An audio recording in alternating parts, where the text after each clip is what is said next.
Welcome back here into Baltimore as the White Sox getting ready for the finale of this series. White Sox bats have been so hot, getting production up and down the lineup, especially that bottom half of the order has really carried this White Sox team with a bunch of guys still on the injured list. One of the keys to the bottom half has been Jacob Gonzalez, but he hit so well that he's moved right in the middle of this batting order today, hitting 5th behind Montgomery. All right, let's take a look at that batting order for your Chicago White Sox. Sam Antonacci had the night off yesterday.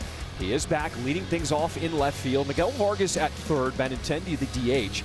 Braden Montgomery's in right. Jacob Gonzalez, you mentioned, moving up in the order at first base. Mydrov, Peters, Acuna starts at short, and Drew Romo behind the plate. There's a look at Dean Kramer, just activated today. He's been banged up a bit. This is his 3rd start. His ERA a touch over 4. He was competing for the 5th starting spot. He lost that.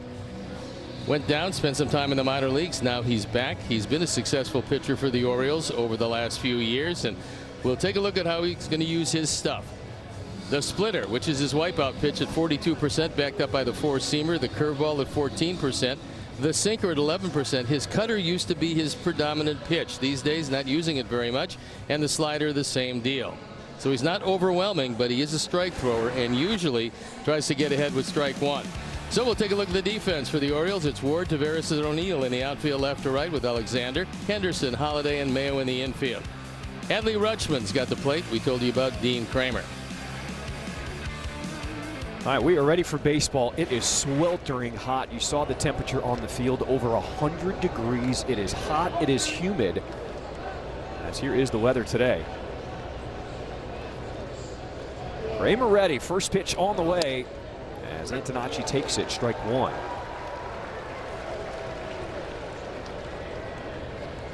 Antonacci, last time we saw him, it was Monday. He got hit by a pitch, and the White Sox coupling that with how much he has played in the month of June as he lifts this one air in the right field. Looking up is O'Neill, continues to carry. That one gets out. Lead-off home run for Sam Antonacci. And the Sox strike first. How about it? Well, apparently that night off really helped him. The hand is feeling good. He got a towering fly ball to right field. The wind no factor today, and it kept on going. Time now for the Lexus Experience Amazing Home Run Replay, and it didn't take long for Sam to hit number 5, drive in run number 23, and put the Sox up a run. O'Neill goes all the way back as far as he can go, but it's not far enough. When you looked at O'Neill, the way he was judging the ball, he didn't appear like he thought it was going to get out. It just continued to drift over his head. That's why this is a delightful park for left-hand hitters. Now Vargas will sky this one in the air to center field. It is Tavares getting the start in center for the Orioles, and he makes the catch, the first out of this ball game. The weather is presented by Four Seasons Heating, Air Conditioning, Plumbing, and Electric. 95 degrees. It only feels like 105. Humidity at 59%. That's actually going to go up in the next few weeks. And the wind, again, not much of a factor. It's out to center field. And for Antonacci, just the right amount of wind. When you have a day like this where it's so hot, the humidity is high, what does that do to the ball if you're a pitcher on the mound? I think it helps the breaking ball a lot because there's more moisture in the air, meaning there's a lot more resistance to catch the seams, and the slider or curveball is going to break bigger. So basically this was your kind of day. I just loved it. I made sure that I was feeling loose, ready to go. It's real easy to get loose, real easy to stay loose. And if you're going to pitch in Baltimore, you have to get used to this because this is what it's like all summer. It's a good look there from Mr. Splash. 1 ball, 1 strike here to Andrew Benintendi. It'll be interesting to see how the weather affects both starters. As we talked about, Kramer coming off the injured list, Noah Schultz also coming off the injured list here today. I wouldn't expect a real long outing from Noah today. I mean, if he could get into and out of the 5th inning, they would be ecstatic.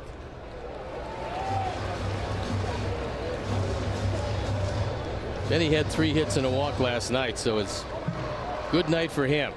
And for the most part, he pulled just about everything. 2 balls, 2 strikes, the count here to Benny. As the splitter misses, but we do have a challenge from Rutschman, the first one of the game. The catcher that challenge, they call a ball.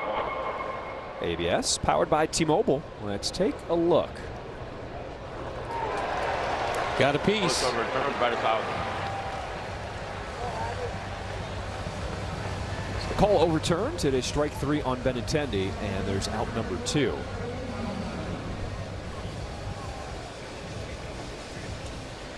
Carlos Torres has got the plate call. Strikes 9% below major league average, down to the left-hand hitters. So with Colson Montgomery getting the day off, a lot of people moving up in the batting order as Braden Montgomery hitting cleanup for the first time in his young career.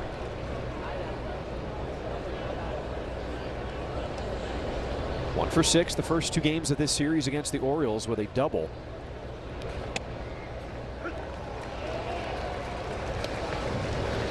Now Montgomery did hit in a cleanup spot one time in Charlotte in AAA. He was 1 for 3 with a 3-run home run in that game. He's taking a look at that splitter from Kramer. That's the pitch that he leans on the most.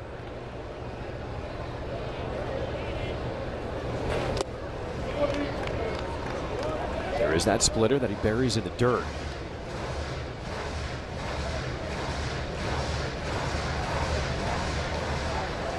Kramer's had a lot of success against the White Sox.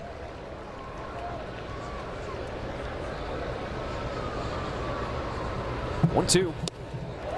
And the splitter gets the swing and a miss. How about Sam Antonacci with a leadoff shot? He didn't get all of it. He just got enough of it.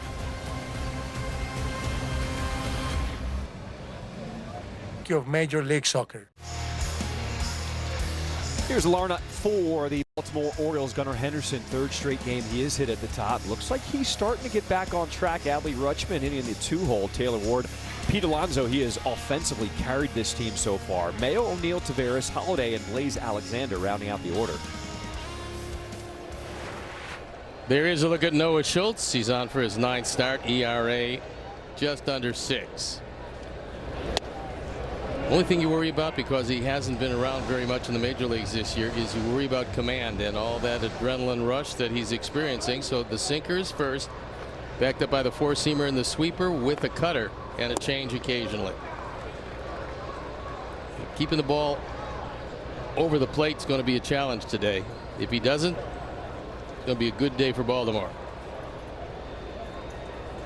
He has missed with the first 2 here to Gunnar Henderson. That one not called. That was a very good pitch. It had the entire strike zone.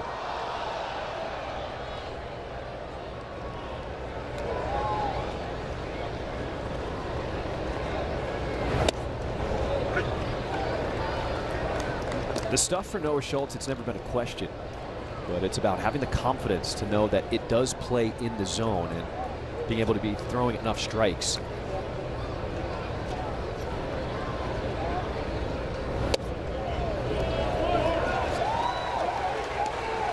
So he will walk Gunnar Henderson. He was close on a couple,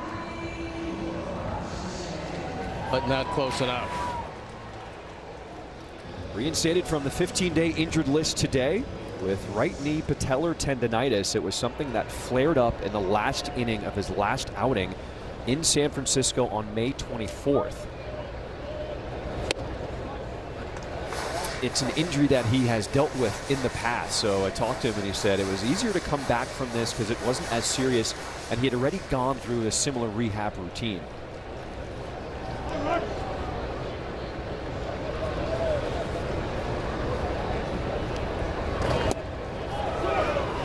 Sweeper missing. 1-0 on the count here to the catcher, Adley Rutschman. Pretty good double play target, especially from the right side, if you can get Rutschman to hit the ball on the ground.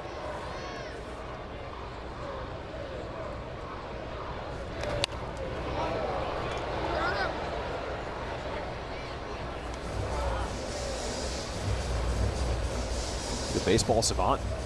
And Adley Rutschman is ranked as the top defensive catcher in Major League Baseball. He's had a resurgent year in that capacity because he had fallen on some tough times catching wise. He's always been pretty good at blocking pitches, and he's getting much better at calling them. Went around on that cutter, so the first punch out for Noah Schultz in his return. Let's take a look at the defense and how Will puts them out there this steamy afternoon for baseball. It's Sam, Tristan, and Braden in the outfield left to right with Miguel, Luis on Hill, Chase, and Jacob in the infield. Drew Romo's got the plate, and we told you about Noah Schultz.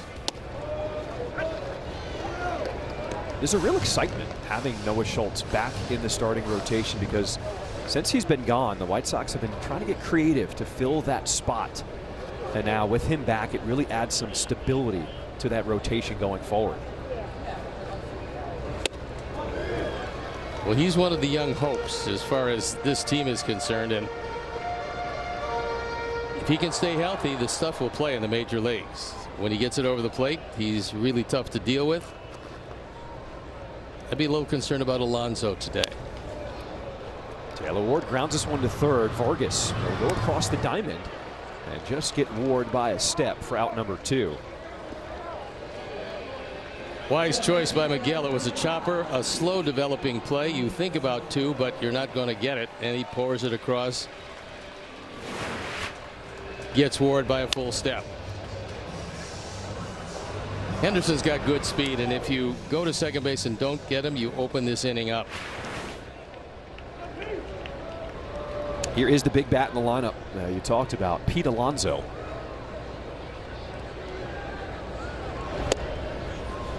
He's looked in this series like he's starting to get comfortable again, and he's got enormous power. We've seen that. 19 home runs. He's driven in 59. They spent a lot of money to bring him in, which showed the fans of the Orioles that they were going for it this year. That being said, it hasn't been the best Oriole year. They've had some injuries to consequential players for them, and just to this point hasn't come together, and the only thing they have to answer now, buyers or sellers at the deadline. A 1.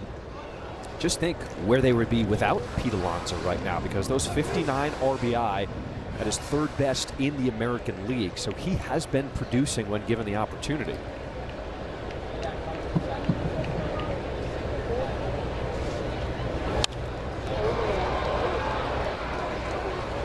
You don't have to throw Alonso a strike here because he is a home run hitter and a free swinger. He will expand that zone on occasion.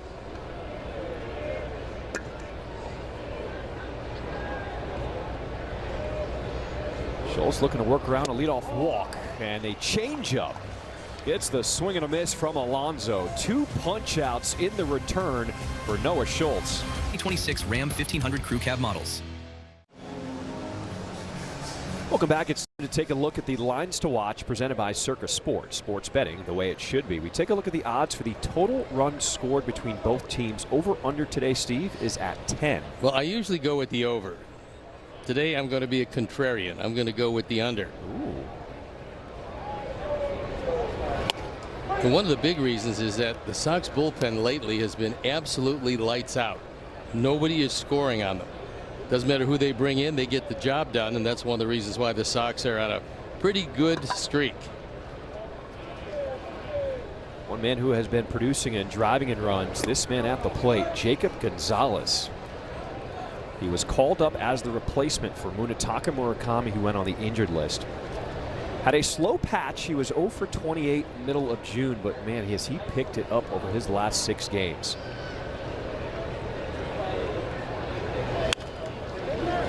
Rounds this one, first base, and as Mayo gets off the knees and a step on the bag. Let's go to Connor for his scoop from the clubhouse. All right, John, it's funny how the off-day plans work. Sam Antonacci was supposed to be off today. Instead, he had yesterday off. He homered today. Colson Montgomery was supposed to have yesterday off. He homered. Junior Perez was not supposed to play yesterday either, and he homered. The White Sox offense is unrelenting, I suppose, and so is the Heat here in Baltimore. Guys have been liquiding up or IVing up with stuff like this. They were raiding the fridge last night. Apple juice, orange juice flying off the shelves as they were hydrating, and everybody had a Gatorade cup. in their hands after the ball game yesterday, making sure to stay hydrated because this heat, guys, it's a thing. What does it feel like? Awful. I mean, truly, really bad. I mean, I can't imagine playing baseball and exerting yourself today. I'm talking, John, and I'm already out of energy right now. Well, that's because you don't have one of those, that little personal fan. And, you know, getting information from you early, that's what we suggested, is to squeeze as much as we can out of you before they have to carry you out. It's the right play. I was actually talking to Jason, who's working the camera down here in the dugout. This humidity isn't even that bad for Baltimore. He said a couple days from now, going to be even worse. So thanks to him for the umbrella and for the fan down here as well. We're cheating everywhere we can, guys. How about that setup today? Oh, yeah. Right? I think that's pretty good. Get any shade where you can. Top of the second, this half inning is brought to you by Wintrust. As that splitter missing outside, 2-2 the count. Here to chase my draw. I remember days like this when I would work in local news as a reporter, and you'd go out covering the heat, try to find creative ways just to show how hot it is around town. There's one out here in the second inning. And my drop swings through that sinker, out number 2. One of the more creative ways was, where could you fry an egg? Get a little pan out, put it on the hood of a car. It's so hot. Sometimes you could actually fry an egg in a parking lot. Just a little demonstration to show what the heat is doing. Well, you know, when you do sign a contract with the Orioles, that this is part of it. Because it's going to be hot, and the humidity, as they said, is going to get a whole lot higher as summer moves along. Connor, you got any eggs down there in the well? Yeah, you throw them down here, we'll cook them up. I would imagine the best place to cook them right now is on White Sox bats at this point. That's a joke about how good they've been offensively. But I'll look in the stands for scrambled. If you guys are looking for a late breakfast, I think there's some out here. Okay.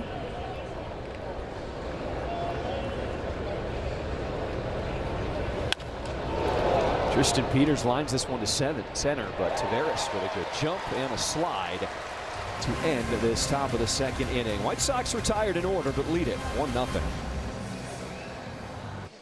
Time now for the slide of the game, presented by Wisconsin Dells, the water park capital of the world. Interesting slide because he actually slid after he caught it. So it looks good. Wasn't that difficult to play, however.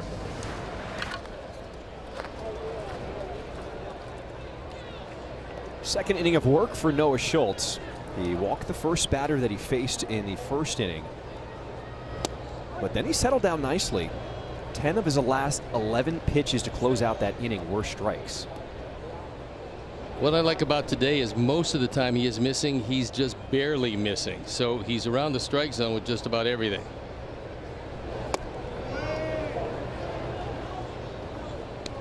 Mayo has some pretty good power, although he's off to a slow start this year. He was one of their really highly prized rookies a few years back. So far hasn't been able to put it all together consistently.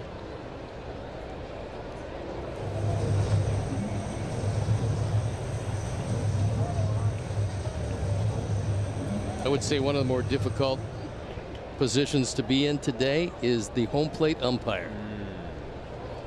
They don't get to sit down between innings, and they do have to stay hydrated, wearing all dark clothing. Perfect spot with that four-seamer, strike one. I think with the World Cup going on, we can implement a water break at some point during the game here.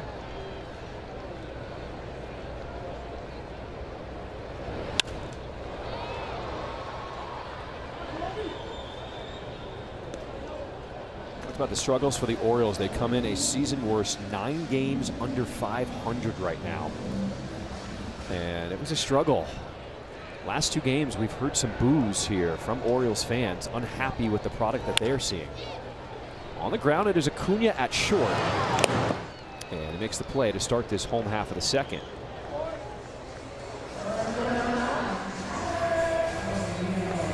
The Orioles have tomorrow off, and then they head to Cincinnati for a very short road trip. They come back against the Cubs, who are a resurgent team right now, playing good baseball, and Kansas City in a short homestand, then the All-Star break. Our first look at Tyler O'Neill this series with a lefty on the mound. Comes in hitting under 200 this season.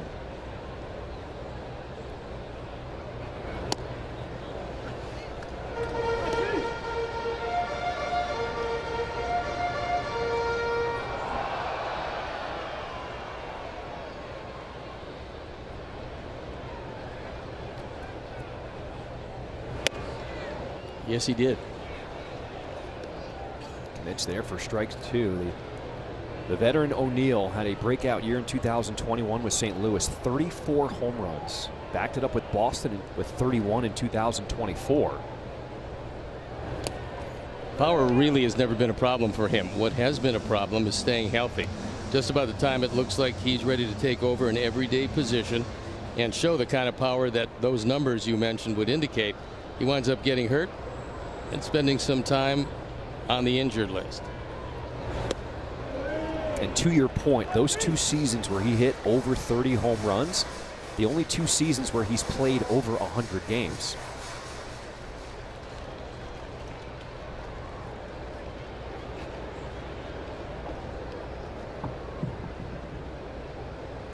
Three-two.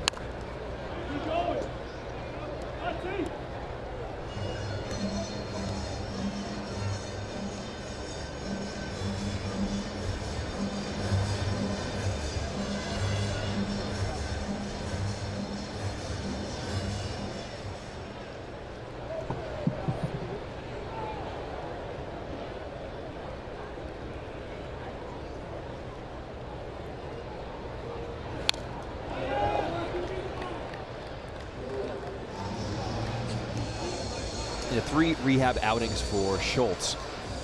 But the first one was just more so to make sure you feel good mentally, just know that your body is there and will hold up that landing knee for him, which is his right knee.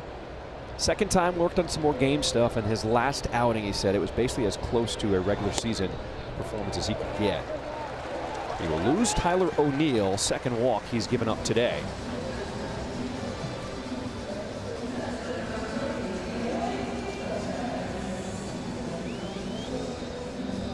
Tavares getting a chance to play and cover center field. He's very fast. He is a switch hitter. He's been a whole lot better from the left side, however.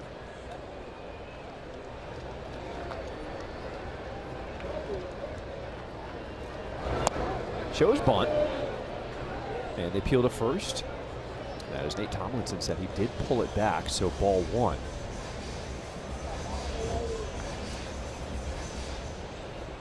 Vargas playing just in front of the bag at third base. Trying to take away a prospect of a bunt. We have seen teams try to challenge the size of Noah Schultz and see just how agile he is coming off the mound. Not an easy thing to do. But if you do bunt against him, the push bunt to the right side is better because, like most left-handers, he falls off the mound to the third base side.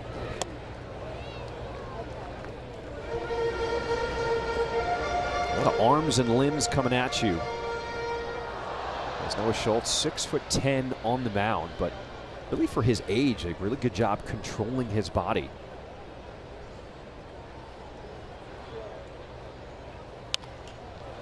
Ground ball. And Vargas goes to second. My drop to first. 5-4-3 double play turn to end the second. And that was a snappy double play with Tavares running. You got to get it over there quickly, and it's out of the inning. It's our Steinhoffels double play. Steinhoffels donates $200 to Special Spaces Illinois for every double play. Double plays that make a difference, and this one certainly did because it's 2 and out of the inning.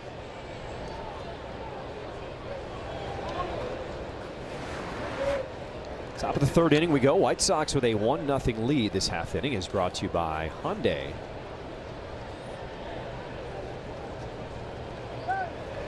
Acuna shows bunt. He will pull it back as that sinker sails low and away. Ball 1. Getting more playing time, and he's making the most of it. Last 15 games, Acuna is hitting .393 at the plate. When he gets on, he is going to run.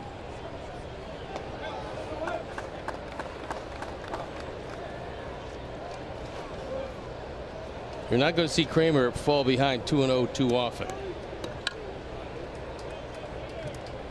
But at the 2-0 count, Alexander has now moved back in back of the bag at third base.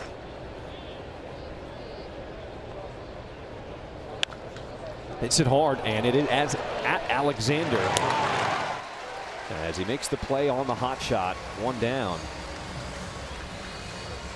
Because of the 2-0 count, he actually moved back. He thought, no way at 2-0 you're going to bunt. And because he moved back just a couple of steps, he was able to make this play. If he's in on the grass to take away a bunt, this goes into left field. Turns out to be a pretty good play.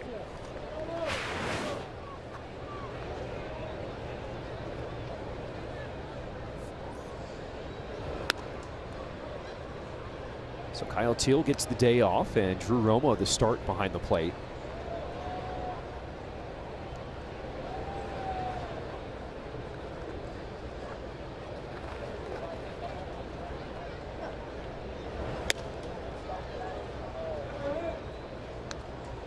Saw the pop in the bat from Drew Romo when he was first called up. 3 home runs in his first 5 games. It's going to be a good park for him, as it is for all lefties. Now Teal will come off the bench. He's obviously available. He's the guy that's hit Kramer the best. He's faced him one time, 2 for 3 with a home run. That could factor in if Kramer stays in the game for a while. Hanging breaking ball hit in the air to left field as Ward moving to his right. And the catch for out number 2. Let's go to Connor for some news and notes. A little later, John, we got a good one with a pitching matchup of Paul Skeens and Zach Wheeler. 2 guys going as best they can. And oh, by the way, Skeens has to deal with Kyle Schwarber. Congratulations to Dave Roberts, the fastest to 1,000, a mentor for Will Venable, and may Will's trip to 1,000 be just as speedy. The Guardians are just getting underway with the Rangers. Of course, the White Sox have a 2-game lead over the Guardians and will play Cleveland next. It has been fun to go scoreboard watching with the White Sox in first place in the Central and the Guardians not far behind. Just look over your iPad, see the scores popped up. That's it. Always have the Guardians somewhere close at hand.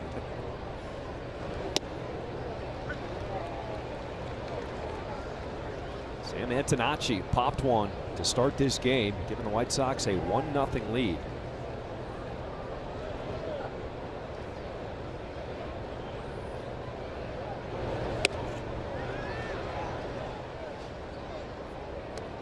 Nice job of checking it up on that one. The appeal to Mark Wagner, who said he didn't go.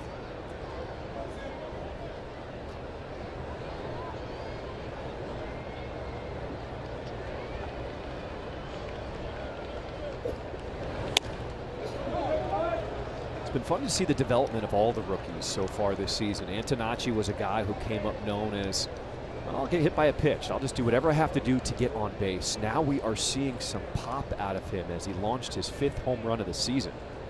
Well, like a lot of these guys that came up this year, he's still very young, and he's going to be able to be a 15 home run man before this is said and done for him. Chopper to the right side, Mayo. The flip to Kramer. The Sox retired in order to close out this top of the 3rd inning. Follow our Sox at ChicagoSportsNetwork.com, presented by Nationwide Insurance Agent Jeff Vukovich. Get to enjoy knowing the Vuk as much as you do the jingle at JeffVuk.com, because Nationwide is on your side.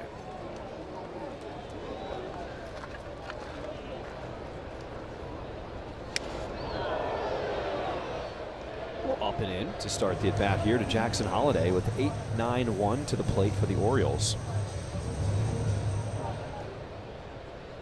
With Noah Schultz being reinstated today, there had to be a corresponding move, and Tyler Schweitzer was sent back down to AAA. But Will Venable saying it was one of the harder decisions he's had to make this season, because Schweitzer was so good yesterday. 4 innings, racking up his first career save. And what he did was he saved the bullpen, and he really set this team up for success going on later in the week.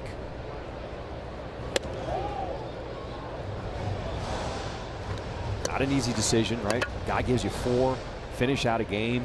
No, I think he did a great job, and the stuff looked really good. But it is a numbers game, and you got to activate Schultz, so the corresponding move is going to be somebody who couldn't pitch today anyway. So a 4-pitch walk from Schultz, his 3rd given up today. It's also the 2nd leadoff walk, and it's getting and will get harder and harder to pitch over those.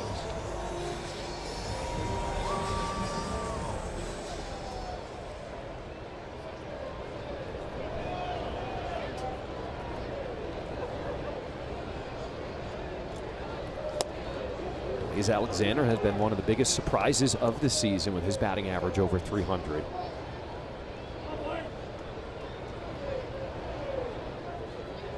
Saw him make a good defensive play at 3rd on Acuna. Tries to push it, but pushed it foul. It was a good idea, just not good execution. And Alexander does have very good speed.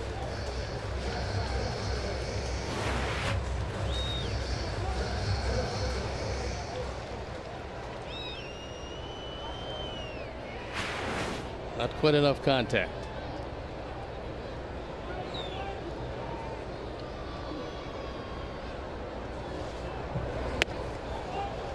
Schultz doesn't exactly make it easy on you. Talked about his height, but it's also the arm angle, that 3/4. That's why so many people have compared him early in his career to Randy Johnson. Randy did have a little more extension, however. And that's one of the things that's surprising for Noah. He doesn't have great extension for a guy 6'10". For instance, an example, Jacob deGrom is 6'4".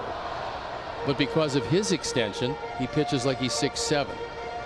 And probably Noah plays a little shorter than the 6'10" because of that extension. So maybe it will come to him as he moves along and changes things. Right now, he's concerned with getting the ball over. Good cutter there. 3rd strikeout for Schultz. The stuff is lively today. There is no doubt about that.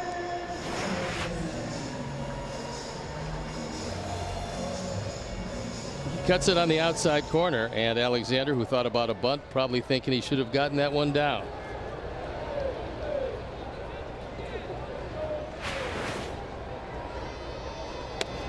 I will say at this point in the career of Schultz and Randy Johnson, Randy was a lot more wild and erratic with his stuff. There's no doubt. I mean, I saw him at the beginning. He was traded very early for Mark Langston, a finished product for a guy who had a huge upside. And of course, then, regardless of how they did it, all of a sudden Randy started getting the ball over the plate. And for many years, he terrorized, especially left-hand hitters, but it wasn't easy to hit off him from either side. Also terrorized birds. Yeah, that one clip is.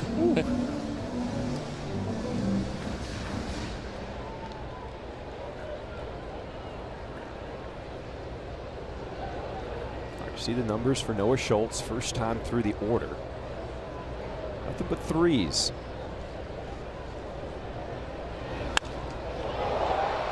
It's Anderson to fly it to center field.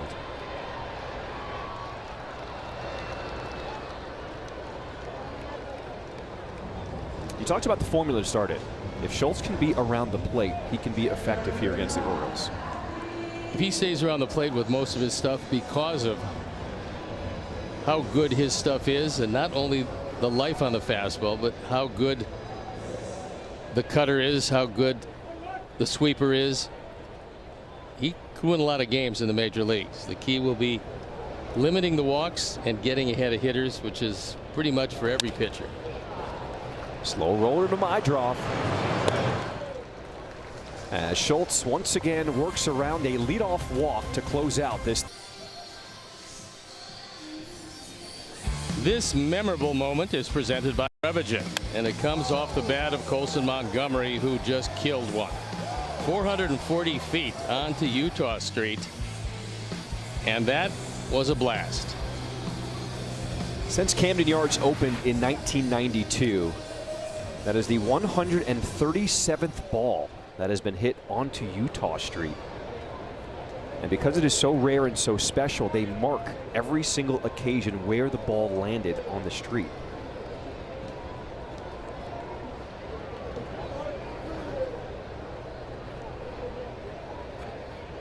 Middle of the order coming up here for the White Sox.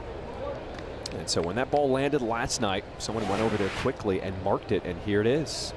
Colson Montgomery, Chicago White Sox on the street. Pretty impressive. And the thing is, I mean, you don't really appreciate it until you go over there. So after the game, we'll take a walk over there and maybe past Boog's barbecue stand. I can show you where the ball hit. Always have an ulterior motive.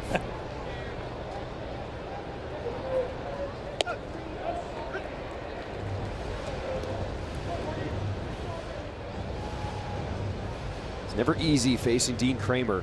In 4 career starts versus the White Sox, he is 3-0 with an ERA just over 1.5. Miguel's been in between a few times recently, but he's been hitting so well that he will break out of it here in the not too distant future.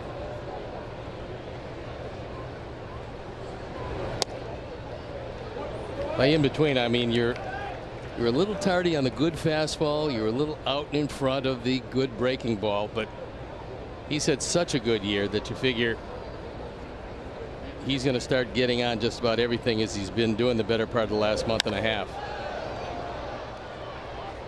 High fly ball in the center as Taveras backing up. Just shy of the warning track is where he will make the catch. So that was the 3rd time the White Sox hitter had hit one onto Utah Street. The other 2, Jeff Leafer back in 2001. And then big Adam Dunn in September of 2013, just crushing that one.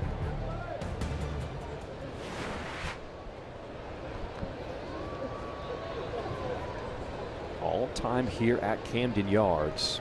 Colson Montgomery, the 3rd White Sox hitter to do it.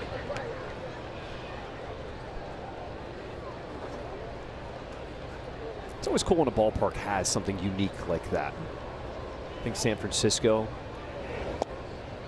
hitting it into the water. They count the splashdowns there. That's a beautiful park also.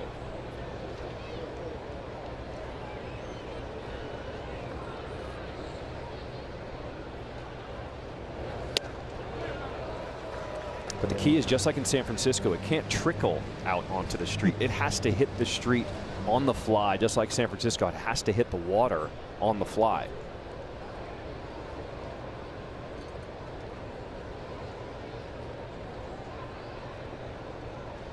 One and 2 the count here to Benintendi.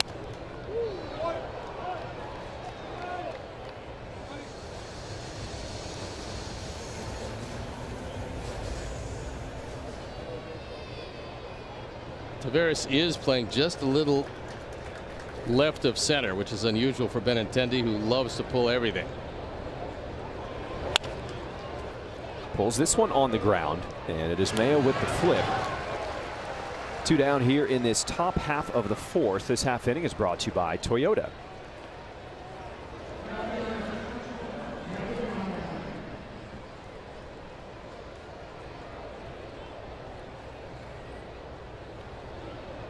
I would think the best seat in the house today would be that bird bath area. The guy's got the hose and continues to just kind of water people down and cool them off out there. That is the spot to be.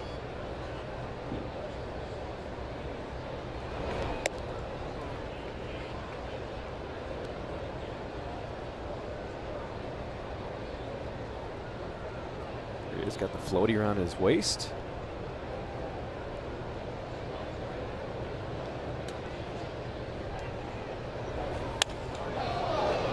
Liner to right field as O'Neill looking up, and it's going to go off the top of the wall. Montgomery will head to second, standing up, a 2-out double. This one didn't miss by much. It was a line drive rocket.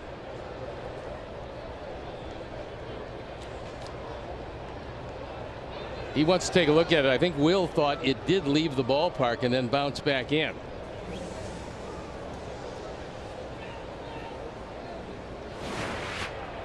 The call on the field is that the ball was in play. This is a crew chief review for a possible home run. That looked like it hit the top of the wall, but we'll have to wait and see what they decide.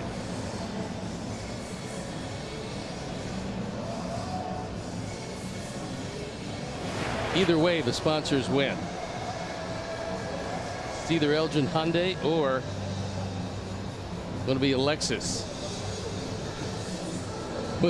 We'll figure out which it is here pretty soon as New York decides. But we had a Lexus to start the game with an Antonacci home run. Yeah, we did.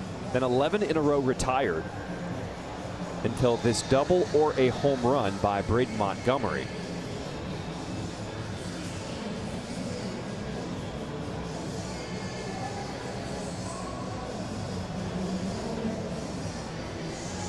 I think Carlos Torres, the home plate umpire, is probably thinking that's exactly what I need is a long replay review. If this is not a home run, it was as close as you can possibly get.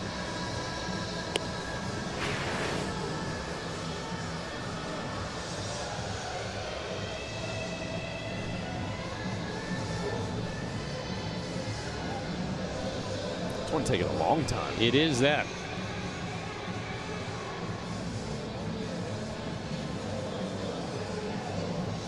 Gunnar Henderson with a few words for Braden Montgomery. It looked like it possibly hit that tarp on the other side of the wall after hitting the top of the wall initially, so that would mean a home run. I think that's why they're taking so much time with it, because it's not a cut and dried call.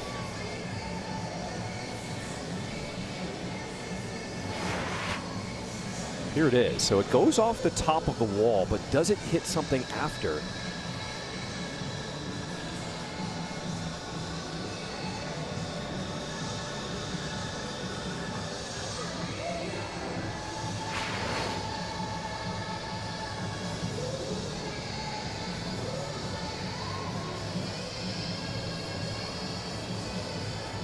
Clearly not an easy decision. That's why it's taken so much time here.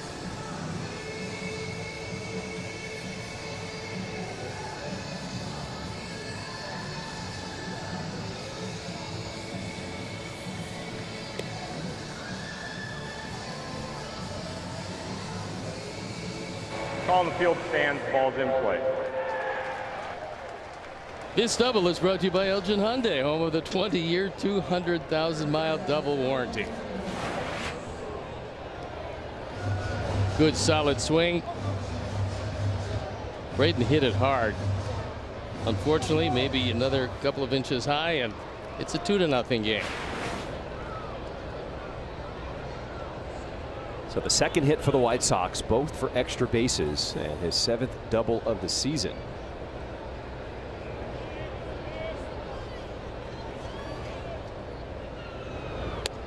Jacob Gonzalez has been an RBI machine. Drove in 3 runs in the game 1 on Monday, 3 runs game 2 last night, and a runner in scoring position here in the 4th inning. Montgomery has got to watch Henderson, who's playing up the middle, and he's right behind him in a situation where you start thinking maybe a pickoff. It is time now for Working on a Win, presented by Home Depot. We take a look at Jacob Gonzalez, what he has done over his last 6 games, and that ended that 0 for 28 stretch. 12 runs batted in. That is 3rd most in Major League Baseball over that span.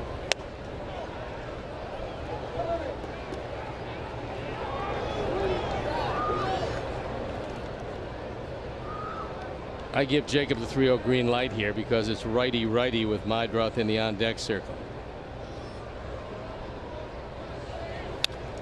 And he was swinging at that sinker. He got it out over the plate. Good call by Will Venable, turning him loose because that might be the best pitch he's going to see.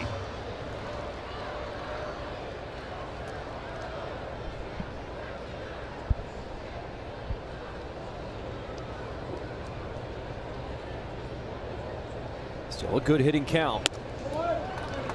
And he will work a walk. That White Sox walk is presented by IDOT. You drive, you text, you pay. It's not a game. That is the first walk, and he didn't get it all that close to Gonzalez. I think Kramer felt that he liked the matchup coming up. He fanned Meidroth in the second.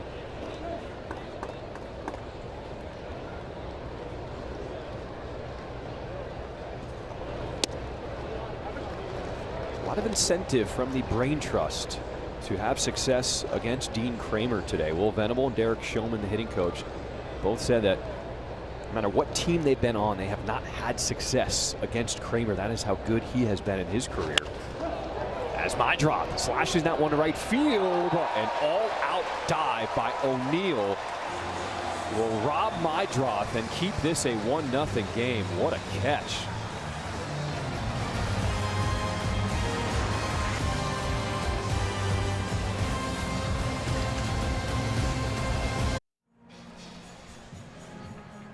Take a look at our postman law, delivery of the game. There's promise. Postman delivers. That catch by O'Neill and right. If he doesn't make that catch, it's going to be 2 runs. Chase got robbed. Good play by O'Neill, and it kept it a 1-0 game. What they're trying to do with Ward, he's been taking a whole lot of pitches. They want him to produce runs. He's capable of hitting in excess of 30 home runs, and they would like to see it here. He has been in a funk so far. Ground out to start this game. That means he is 0 for his last 18 at the plate.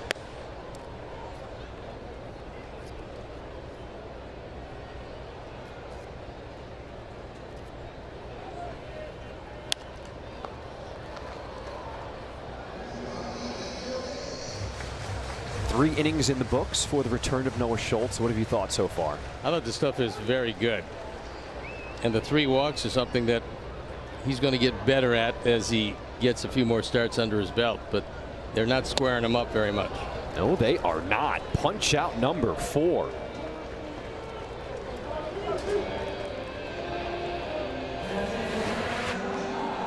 We'll take another look.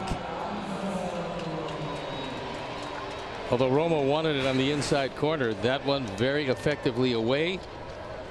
Ward swung through it. So 50 pitches.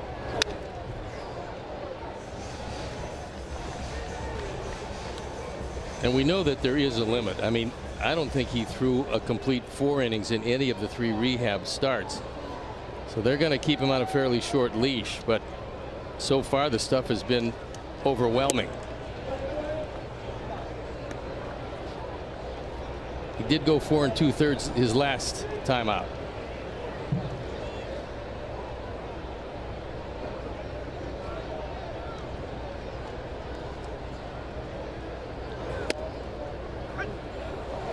Cutter called. 1-2 the count here on Pete Alonso, who went down swinging his first time up. Bottom of the 4th. This half inning is brought to you by Davis Law. He doesn't have a 2-strike approach. It's hit the ball downtown. That's kind of the way he's been his whole career, and he can put a charge into it.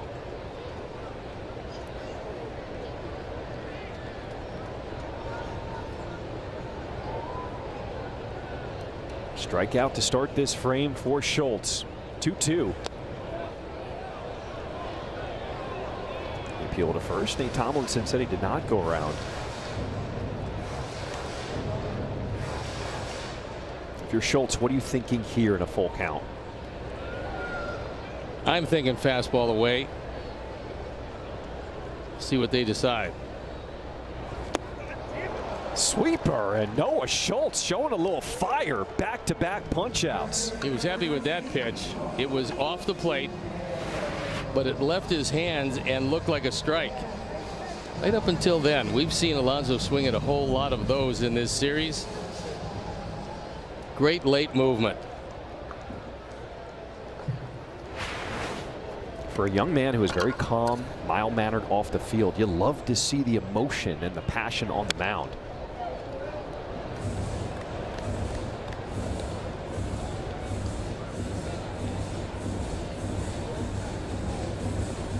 Well, the Sox think the world of Noah, and that's one of the reasons why they didn't want to necessarily rush him back. They wanted to make sure that that knee was 100% before he pitched another major league inning.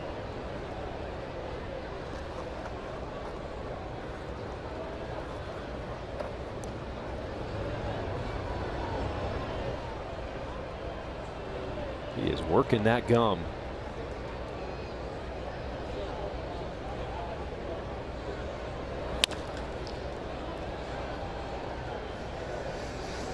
chance for Schultz to strike out the side, as he's got Kobe Mayo in an 0-2 hole here. Mayo does try to pull just about everything with that in mind. Vargas and Acuna very close together on the left side. They're playing him as a dead pull hitter in the infield.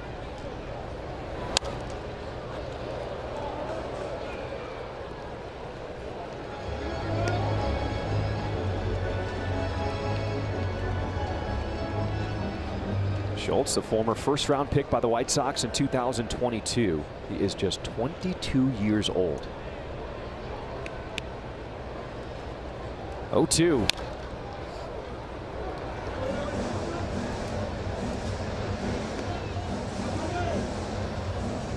If you're on the mound now, what you're seeing is Mayo in swing mode, which means after trying to protect on a couple of pitches that were borderline, you bury one of those sweepers in the dirt, got a chance of ending the inning.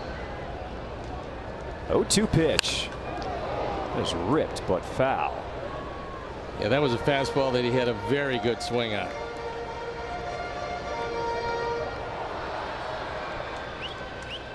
Five pitches have all been fouled away as Mayo steps out to take his time.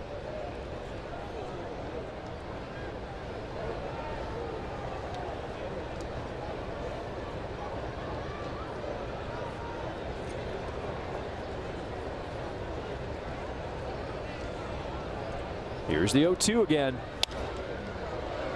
And the sixth pitch fouled away.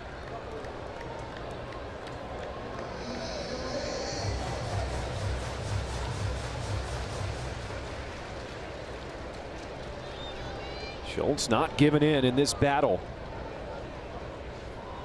He deals. Another sweeper. Another foul ball.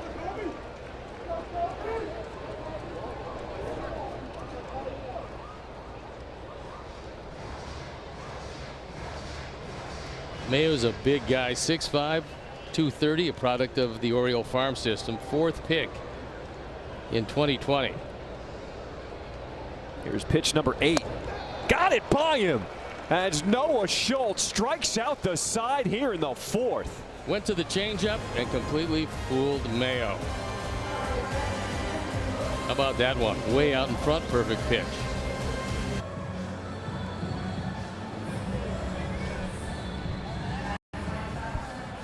This half inning brought to you by St. Xavier University. The White Sox lead the Orioles 1-0 right now, but don't blink. They can put them up there in a hurry. The White Sox are tied for third with the most 5-run or more innings this season. Will Venable's offense can get it moving quickly, fellas. It's been fun to see him score in bunches.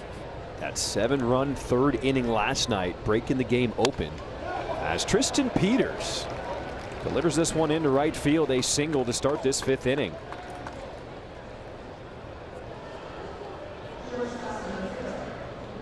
The other moment that we talked about, really enjoyed last night, was Eric Fetty doing well on the mound, was trying to get the final out to go 5, qualify for the win, and Will Venable decided to make the walk out to the mound himself instead of sending Zach Bove. He said, I noticed my pitcher was a little gassed, needed a little breather, but he said all the things we've been asking of him. Fetty had been the ultimate team player. I wanted to deliver the message to him that, look, this is your game. Go get this win. Acuna lays down the bunt, throw to second, and Kramer does get the lead runner. Kramer's a pretty good athlete, and he sprung off the mound, and you listen for your catcher's voice. You can hear Rutschman going 2-2. For the pitcher, his back is to the play. You have to depend on your catcher. The Orioles did it well. And the bunt, not a great one.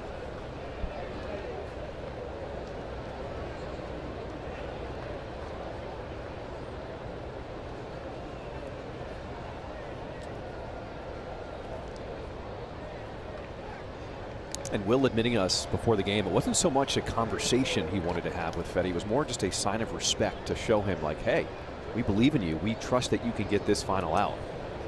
And also pretty much imparting that this was going to be the last guy you were going to face. So whatever you have left in reserve, show it to me and get the out, and he did. Just like the offense, finding different ways to get it done. Will Venable finding different ways to motivate his guys. Acuna swiped 14 bags, been caught only twice.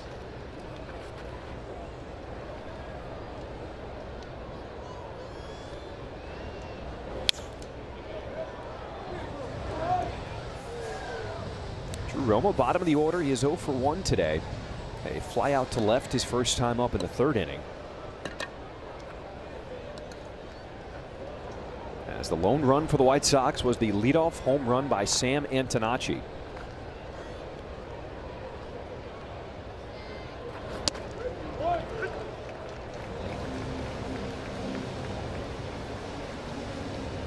See the look from Romo. That splitter is such a tough pitch. And also because it comes out of the same spot as all of his other pitches, you can't read it out of his hand. Runner goes, throw down to second, and they got him. It was Henderson with that pick and the tag, and no challenge. Wasn't a great throw, but it was a very good pick. Acuna gets a pretty decent lead, looks back for contact, doesn't see it, and on the swipe tag, Henderson comes across and gets him. And he did get him.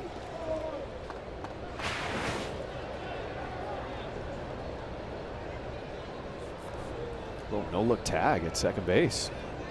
It's the only play that he had.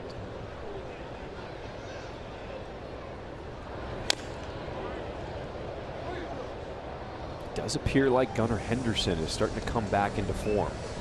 He's a really good player, and the early season struggles were unusual for him. He was part of what was supposed to be a very young core of players all moving forward together out of the Orioles system.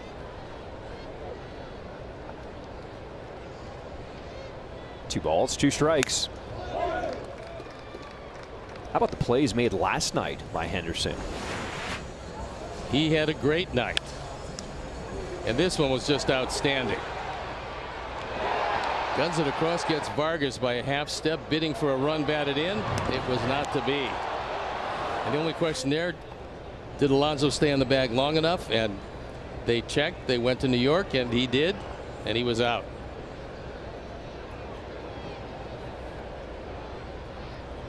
Two pitch. Chopper to first as Mayo steps on the bag to end this top half of the 5th inning.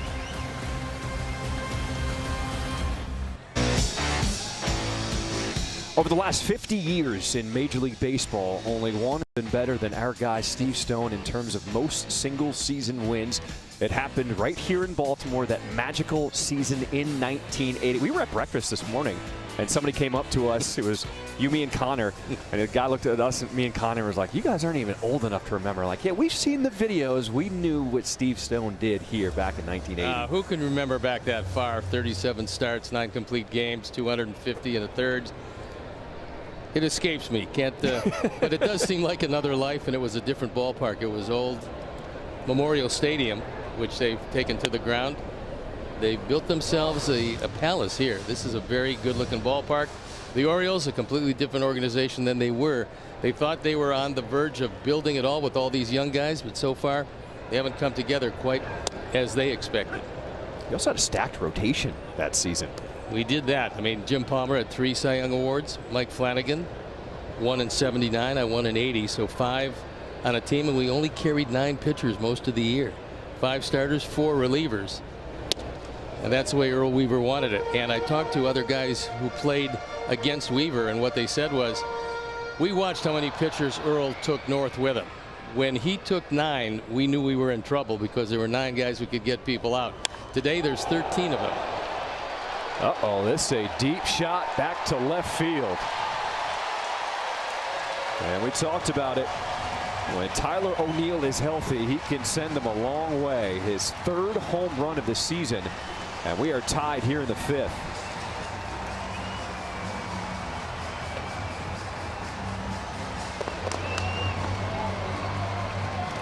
First hit of the ball game there goes the shutout on a towering home run, just the third by O'Neill.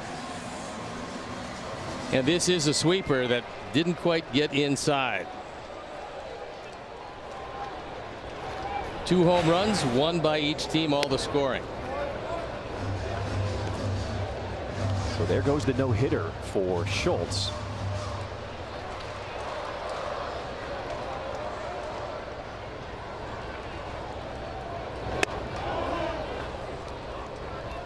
Many reasons why people are not counting this Orioles team out just yet. If Tyler O'Neill can get back to form, Gunnar Henderson, Pete Alonso can keep doing what he's doing, their pitching gets healthy.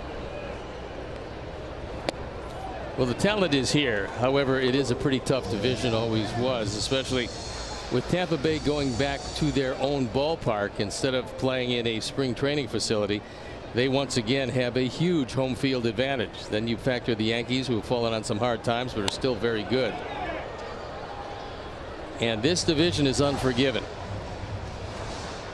You don't get off to a decent start, it's going to be really tough for you. And the Orioles did not come close to the start they thought when they went out and spent a great deal of money on Pete Alonso.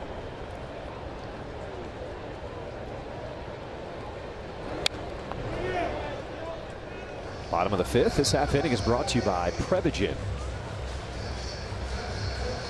Both teams with a home run. And the finale of this 3-game set, the White Sox looking to complete the sweep.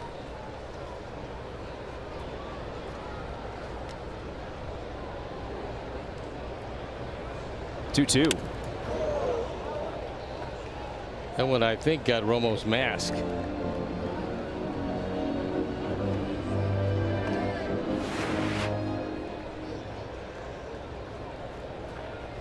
It did. Square in the middle.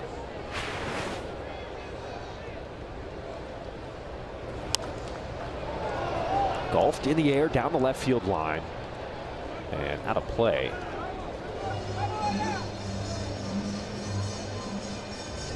To think how many balls Romo has to have taken off that mask for him at this point not even flinch.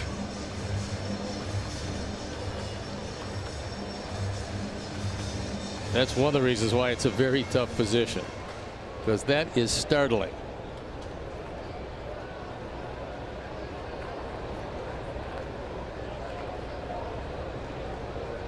Pitch number 76 and a wipeout.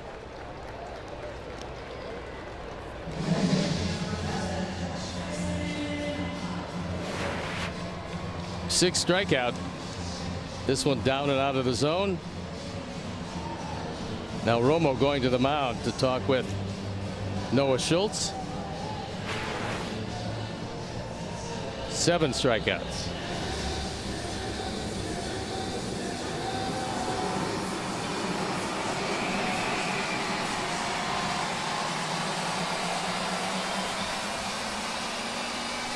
So Schultz is now 1 shy of his career high of 8 that he had back on April 25th, his 3rd start against the Nationals.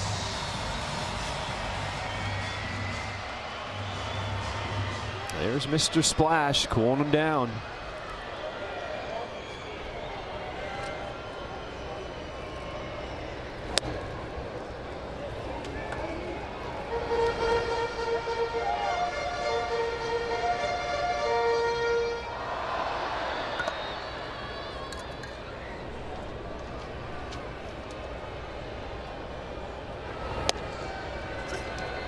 Sinker right on the corner.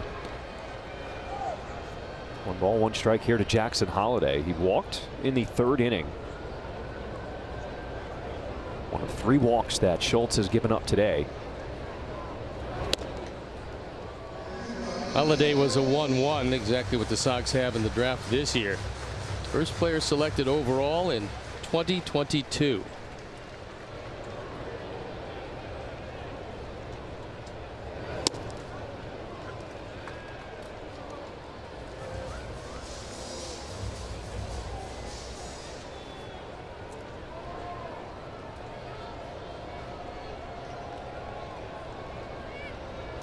Two.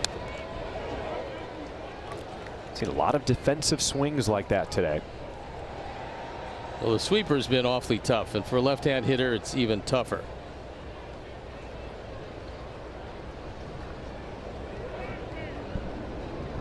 Pitch number 82 on the way. Just missing down with that breaking ball. Well, that didn't miss by much. That was a good one.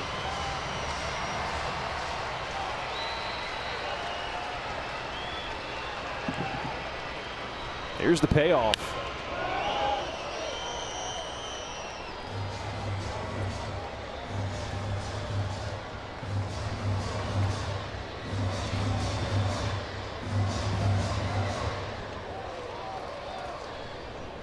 Alexander in the on-deck circle.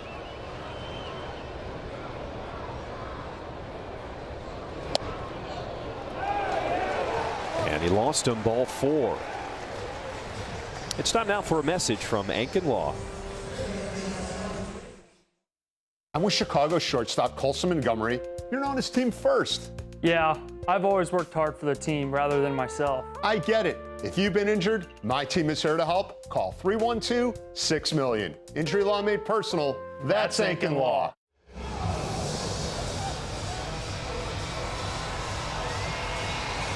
So Brian Hudson loosening in the pen. I would think he would be getting ready for Henderson. But first things first, they're trying to get by Alexander. Zach Bove is spending a little time on the mound. Probably going to stay out there until Carlos Torres breaks it up. Yeah, the White Sox trying to buy as much time as possible because Hudson just got up and started throwing.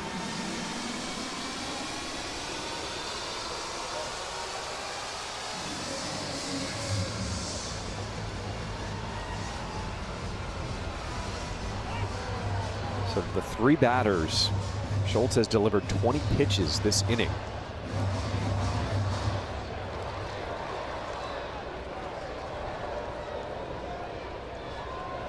Facing a 9-hole, Blaze Alexander. Wow, very generous with that one. Strike 1. No challenge by Alexander.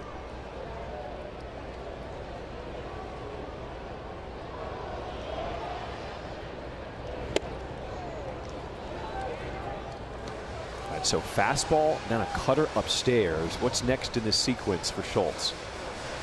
Repetition of that high cutter. You don't necessarily have to throw a strike with it. He got him swinging in the 3rd inning. Would love another one here.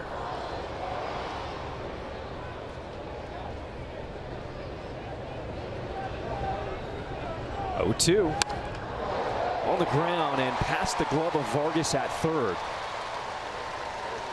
So that's just the 2nd hit of the ball game for the Orioles.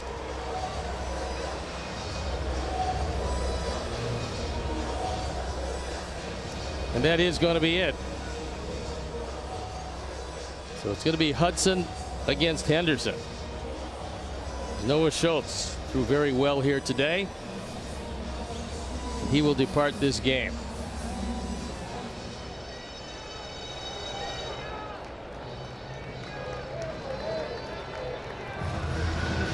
We'll step out.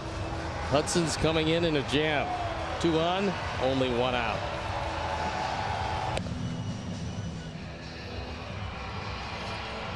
This call to the pen is brought to you by Lexus of Orland, and it's Brian Hudson who's been great. On for the 39th time, the ERA of 2.13, but he's got his hands full. Top of the order for Baltimore with runners at 1st and 2nd and only 1 out.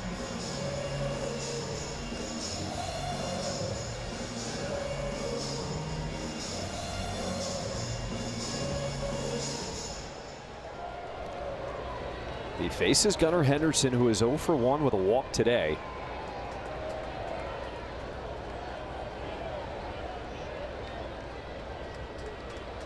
Henderson doesn't hit into too many double plays. 1 right here would be welcomed. Only 3 this season to this point.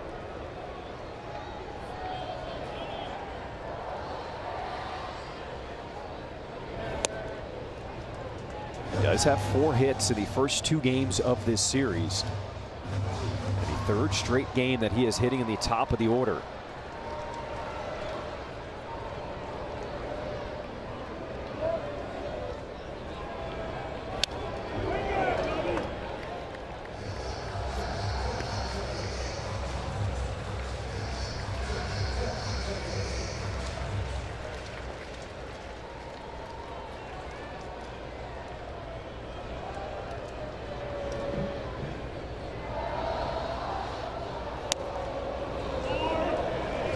Fastball just missing outside. Ball 2 here to Henderson.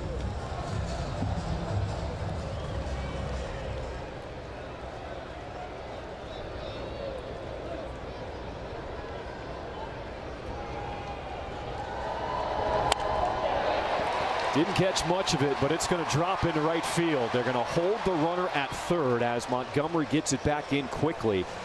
And the bases are now loaded here in the 5th inning.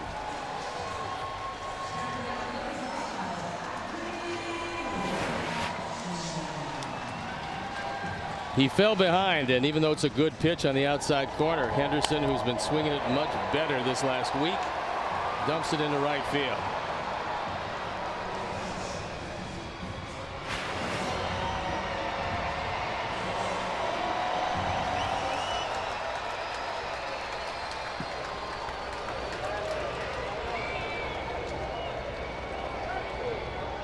Bases loaded with 1 out brings up Adley Rutschman. And the sweeper missing, ball 1.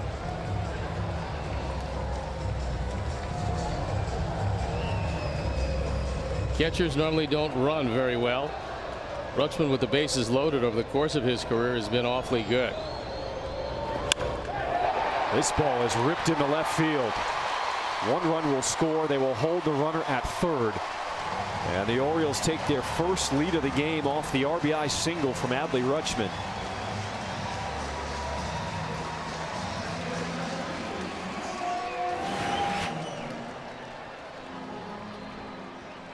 That one right down the middle, and Rutschman doesn't miss it. Drives in his 43rd run.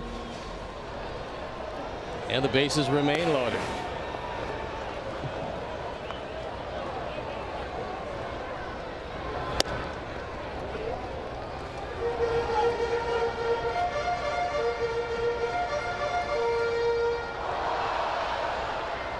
Taylor Ward 0 for 2. Went down swinging in the 4th inning.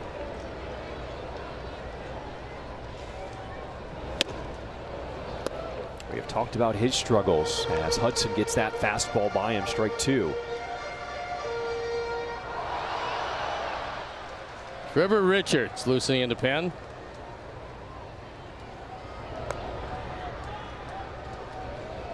Oh, 2.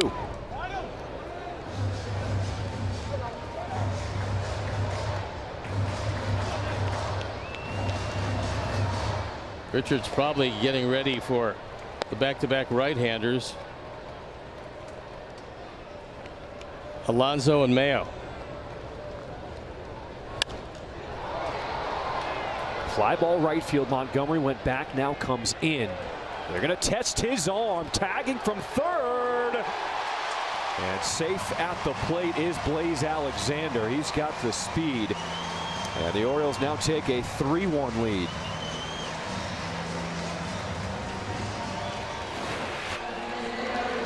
Was a good throw, just far enough, however. Alexander is a burner. Can't get it there near in time.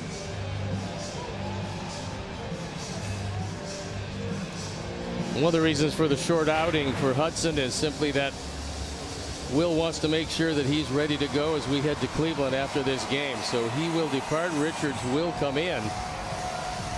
And the Orioles with a 3-1 lead with 2 outs here in the 5th inning.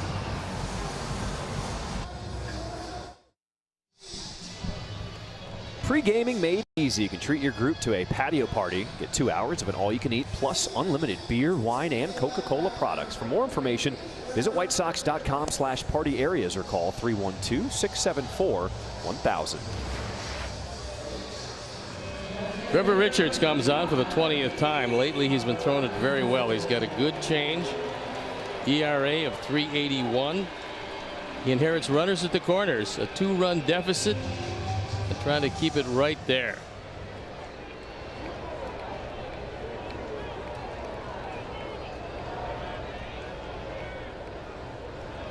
Pete Alonso is 0 for 2. As he pulls that one into the seats. Noah Schultz was able to get him twice, going down swinging.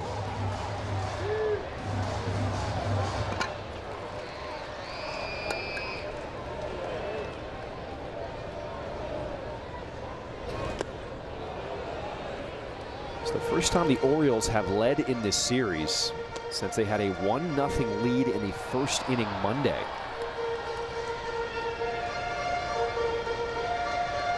Kramer has been awfully tough, giving up just the 3 hits through 5. Noah Schultz matching him pitch for pitch.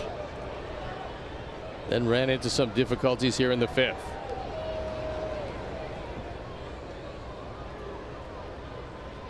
No balls, 2 strikes to count here to Alonso. And the changeup missing down. He did not go around Nate Tomlinson at first.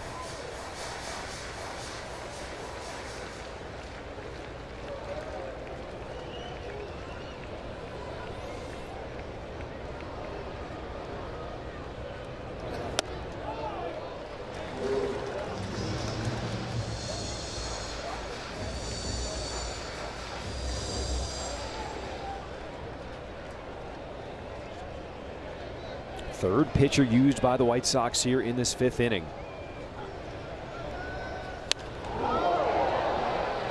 And you think about the heat, the humidity. The fielders have been out there for a long time here in this 5th.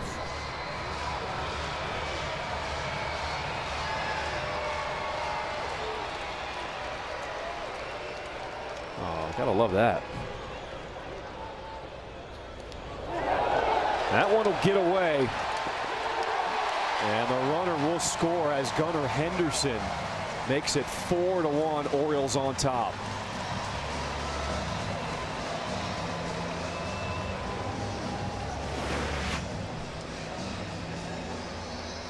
Looked like a changeup and bounces well in front of the plate. Romo trying to block it, gets eaten up by it, and it's a 3-run Oriole lead. So ruled a wild pitch, allowing that run to score.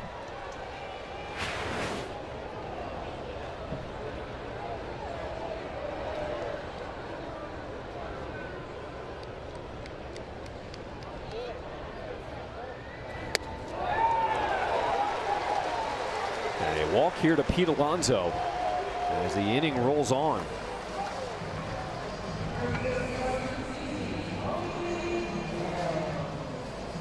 Ninth Orioles batter to the plate is Kobe Mayo.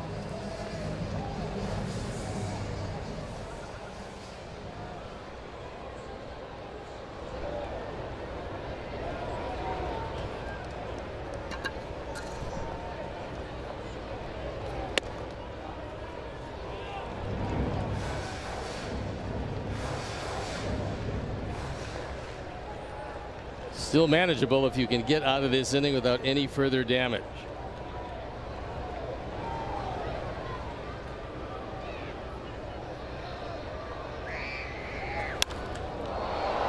Pops it up into right field as Montgomery waiting for it.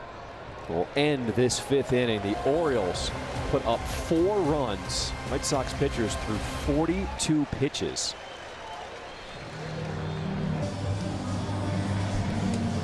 Are you ready for your winning moment? Find it at Wind Creek Chicago Southland, where the action never stops. Play the hottest table games, enjoy the newest slots, and celebrate big jackpots. At Wind Creek, there's a win waiting for you around every corner. A 23-minute half inning. As we now start this 6th, White Sox trail 4-1. This half inning is brought to you by Elgin Hyundai. Sox are hoping that for Kramer, sitting on the bench that long will take away some of that pinpoint command he's had most of this afternoon. Antonacci, third at bat, led off the game with a home run.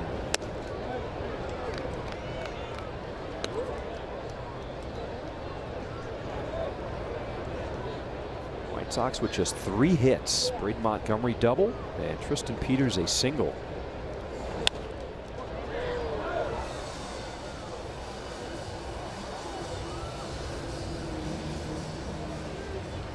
One of those matchups when you saw Kramer's name coming off the injured list, you knew just going to be one of those tough days at the ballpark. Especially because of his history against the Sox.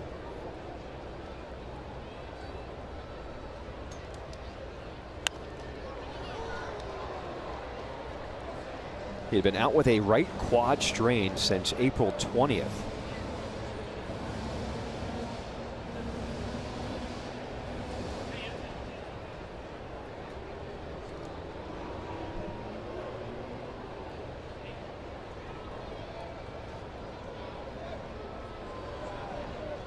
Ball, 2 strikes.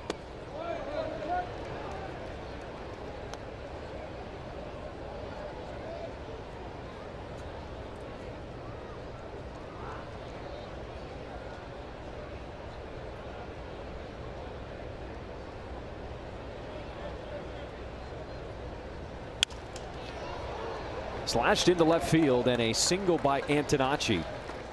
And something we've seen from this White Sox team, every time the opponents put up a big inning, we've seen a good response coming back. Well, regardless of what the score is, this team is going to battle you. This one, a fastball, maybe had the top of the zone, doesn't matter, as Sam just dumps it into left field for his 2nd hit of the day.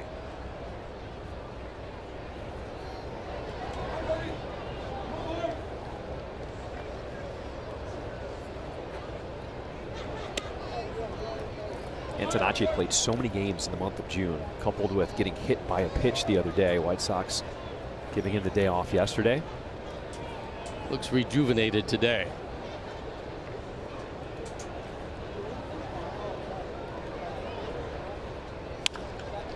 Breaking ball on the ground to third. They go to second, and that is all they will get. Slow developing play. Alexander did not field it cleanly enough, and then the throw was up to second. So by the time Holiday did make the catch, he had no throw.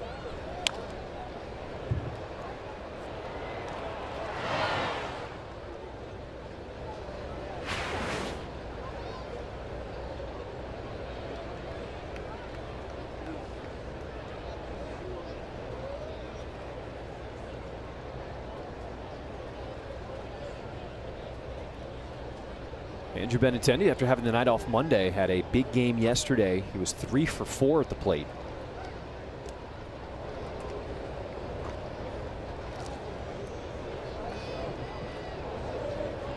That's what you want to see when guys are coming back, rested. Showing a little energy burst there, first game back.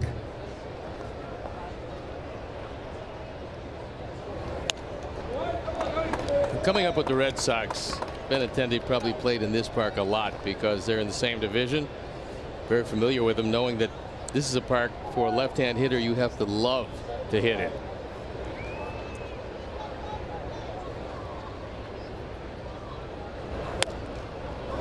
Takes that sinker 2-0, and another check on Vargas at first. A little deception flipping it behind the left-hand hitter because the base runner can't really see until the ball's pretty much on the way.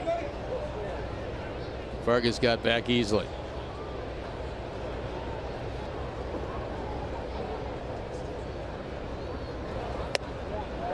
Breaking ball drops in there. 2 balls and a strike now.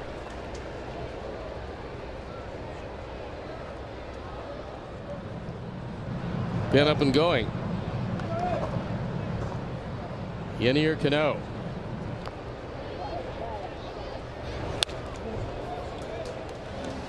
Go to Connor for more on Benintendi. Andrew has covered the fastball really well this season. 5 homers against 95 or better. And while Kramer doesn't often work at that velocity, he could be looking to surprise him here.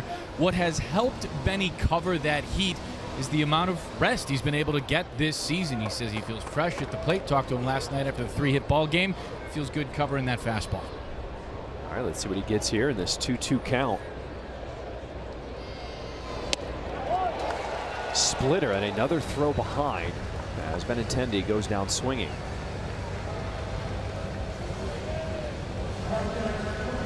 This was as good a splitter as Kramer has thrown today.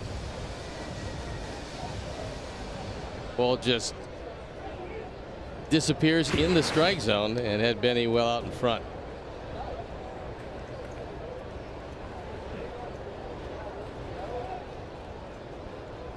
Braden Montgomery just missed a home run his last time up, a double off the top of the wall.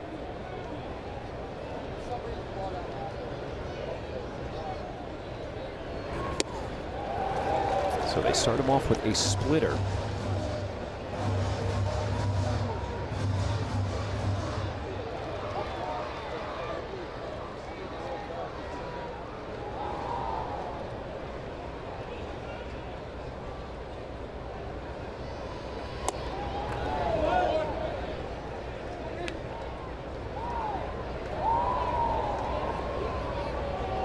Third time through, we've seen a lot of splitters. That's 3 in a row. Kramer loves that pitch, and he's been staying ahead for the most part of Sox hitters, and when he does, that's his wipeout pitch.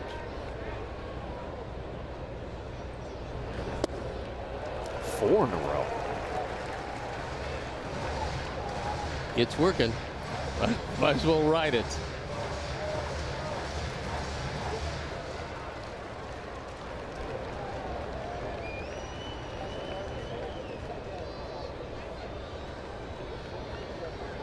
One ball, 2 strikes.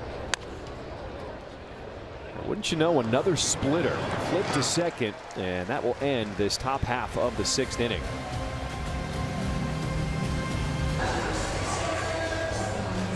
Sox fans join Chicago Sports Network on July 10th for an opportunity to meet Chase Meidroth and Kyle Teal.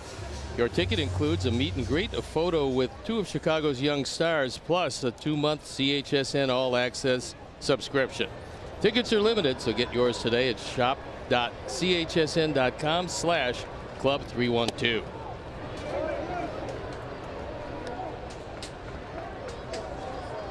We are already July 1st. That's it. It's moving along. Game number 85 today. It's the man who showed the power his last time up, Tyler O'Neill, a deep blast to left field. It was the first hit of the game off Noah Schultz, and the first run for the Orioles. Good spot with that fastball. Called strike 3.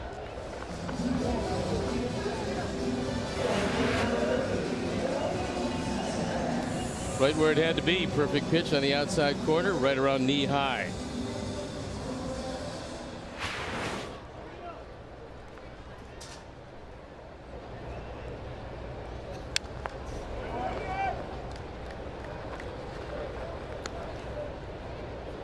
Tavares will turn around to hit from the left side, which is the better side.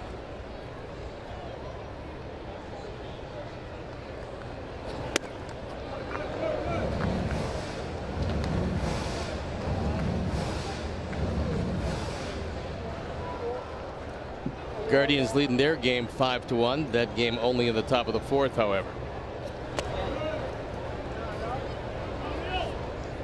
Wouldn't mind a long, lengthy extra inning game there between the Rangers and Guardians. That'd be pretty nice.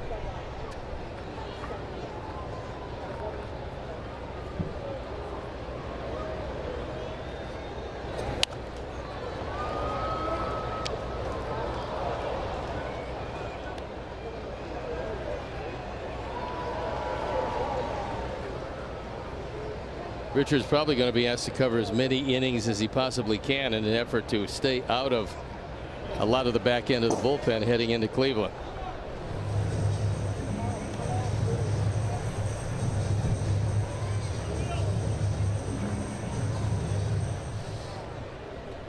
Other than Grant Taylor, everyone pretty much rested and reset in that back end.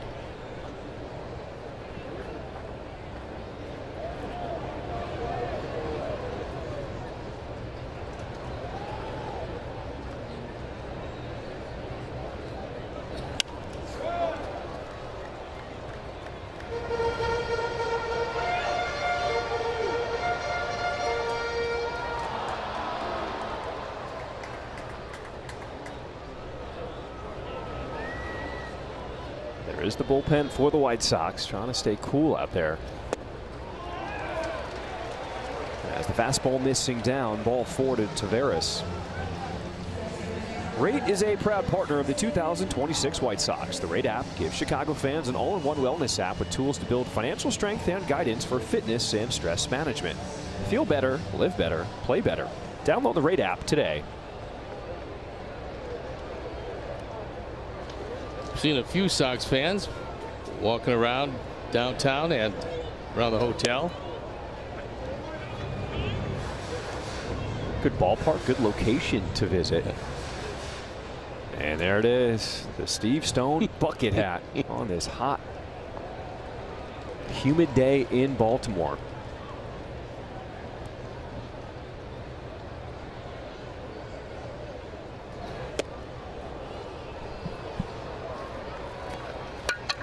Not the place that Richards wanted to throw a changeup, but it certainly was effective.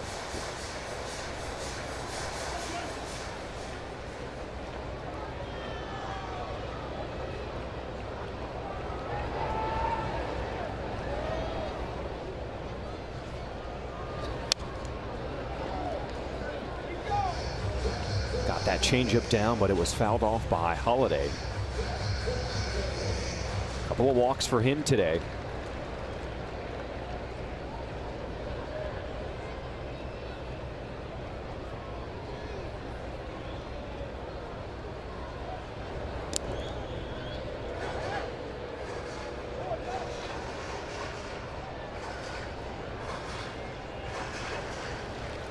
We have seen how explosive this White Sox offense can be the first 2 games of this series.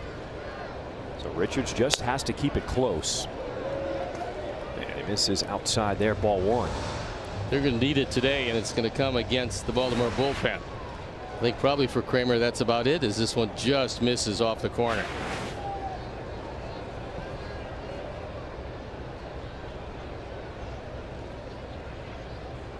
1-2 pitch. Runner goes. Swing and a miss. Throw down to second. And the throw offline. So a stolen base for Taveras.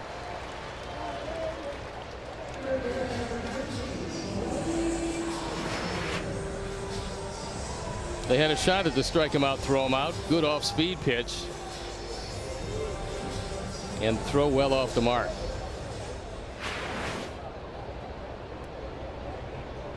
Taveras, one of their best base stealers, steals his 10th.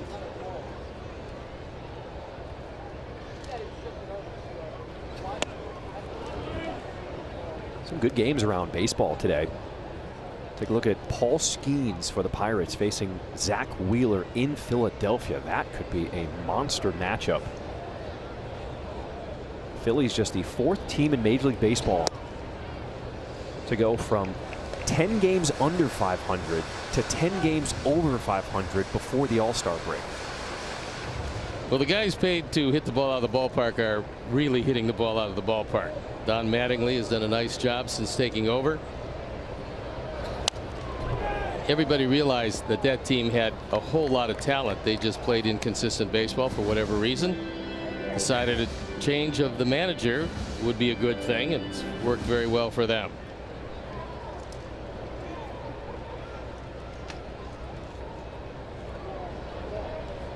2-1 the count here to Blaze Alexander. Lines this one in the air to right field. Well hit. Montgomery backing up. It's over his head. It will one hop off the wall as Taveras will score. The throw to third is late. An RBI triple for Blaze Alexander.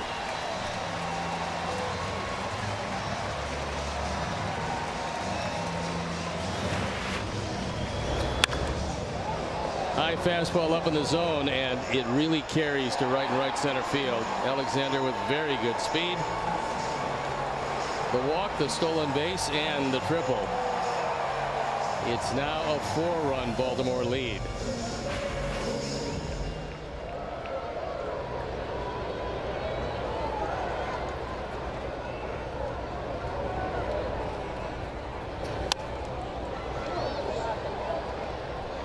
Popped up, Romo chasing. Runs into the netting, foul.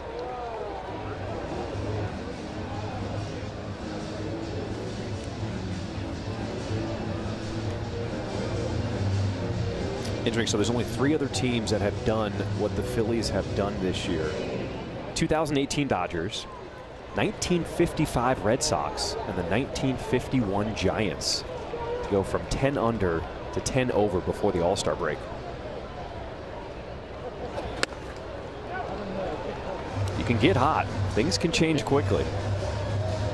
Well, that's why no team has started to unload at this point. They're taking a wait and see approach, see if they can get back into at least the wild card race. Ground ball to Vargas.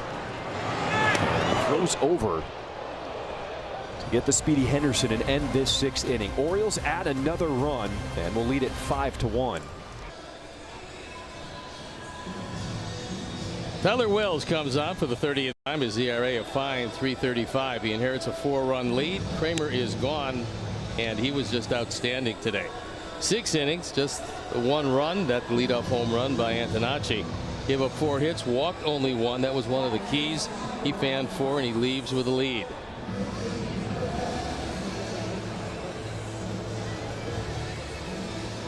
White Sox rookie hitters this season, this series, in 46 plate appearances, they're hitting .366, 2 home runs, 10 runs batted in, and just the man we need at the plate, as Jacob Gonzalez has been doing a lot of that damage.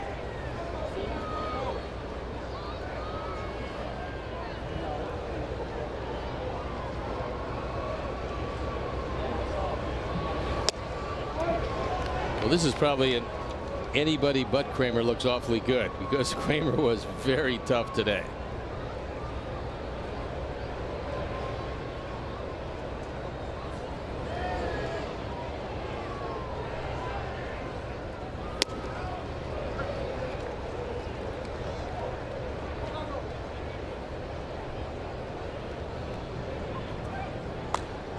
Jordan Hicks getting loosened up. Pretty easy to get loose today. Fastball down, ball 2 here to Gonzalez.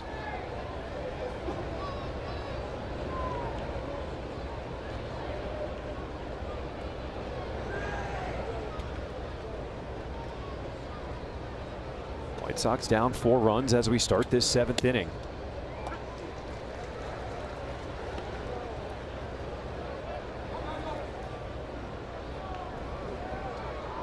Monday they snapped a 9-game losing streak with the win over the Orioles.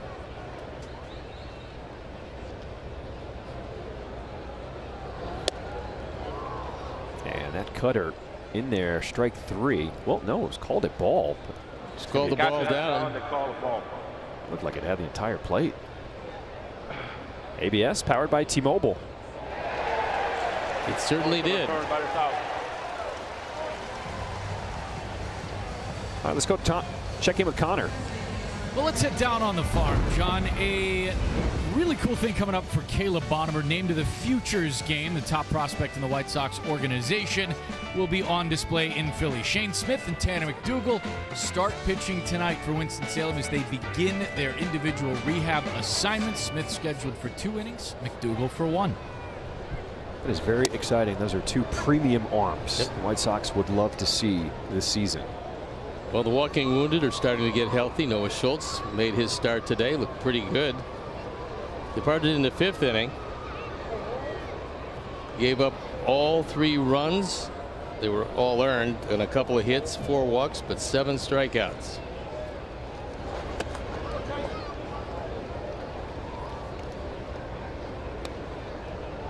Not only did O'Neill break up the no-hitter and the shutout, but he made a great catch in right field that probably robbed the Sox of 2 runs.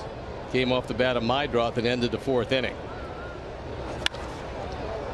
That goes off the glove of Wells on the deflection. Holiday's there, and Mydroth retired for out number 2. Join us at the ballpark on Friday, July 10th for Mexican Heritage Night as the White Sox take on the Athletics at 6:40 p.m. 15,000 fans that are 21 and over will receive a Mexican Heritage jersey presented by Topo Chico Hard Seltzer. And be sure to stay after the game for a post-game fireworks show. To purchase tickets and prepaid parking, visit whitesox.com/promos. Mexico getting the win in the World Cup. 2-0 win yesterday. And one of the videos making the rounds on social media, there was a fan sitting in the first row of the game last night at Dodger Stadium. And nothing really going on the field, but he was going nuts when he saw the goal scored. Clearly he was watching both games. As Peters lifts this one in the air to right field. And that'll do it here for this top half of the 7th. Time to stretch here in Baltimore. This game is brought to you by Marquette Bank. Marquette Bank is Chicagoland's trusted neighborhood bank and home lender. So level up your banking with Marquette Bank at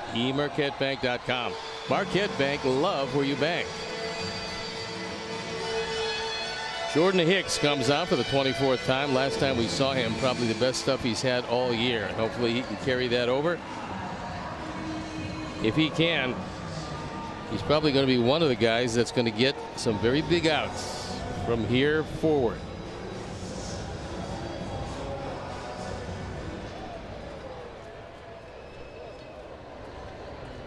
He will face 2, 3, 4 in the Orioles lineup, starting with Adley Rutschman.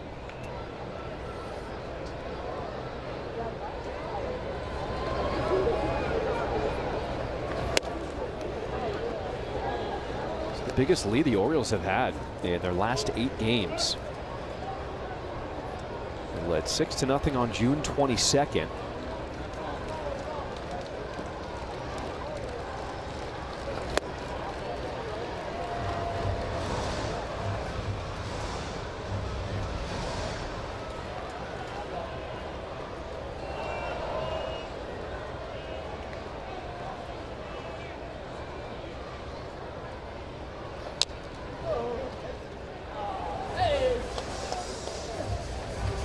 They'd get a piece of Romo after being fouled off by Rutschman.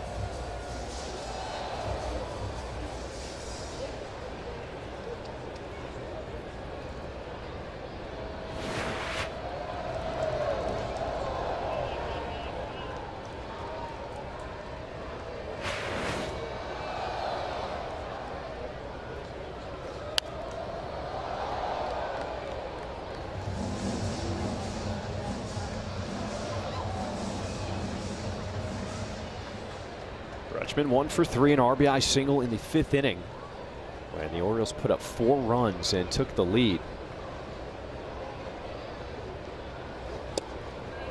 Good splitter, strike 3. Join us at the ballpark on Saturday, July 11th, as the White Sox face the Athletics at 1:10 p.m. Come early for a pregame MLB draft watch party, and stick around after the game for a postgame alumni home run derby presented by Blue Moon. To purchase tickets, visit whitesox.com/derby.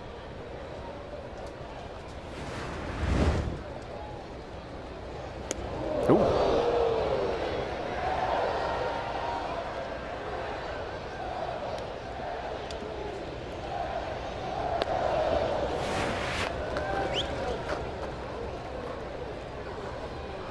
That one didn't miss by much. Especially as hard as Jordan Hicks throws. That is scary.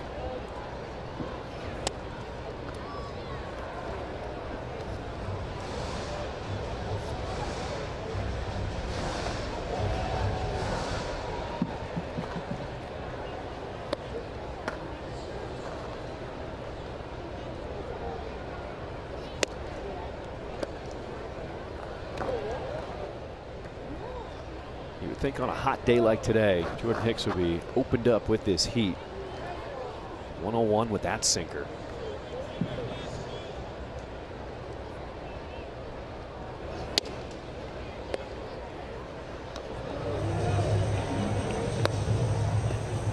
Well, the first pitch, high and tight, will get you a little more plate.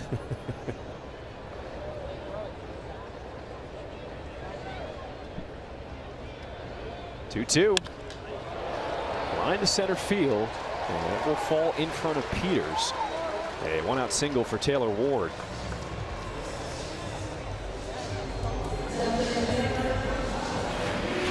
After looking at a couple of fastballs, he gets another one here at 101. Good solid contact, drops it in front of Peters.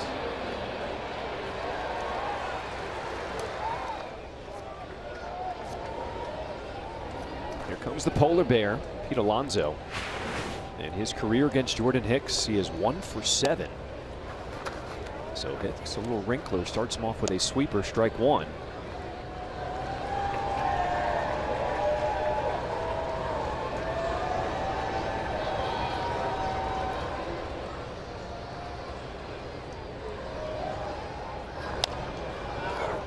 Squibbed off the end of the bat. It is Gonzalez. He will apply the tag to Alonso as Taylor Ward gets to second with 2 down.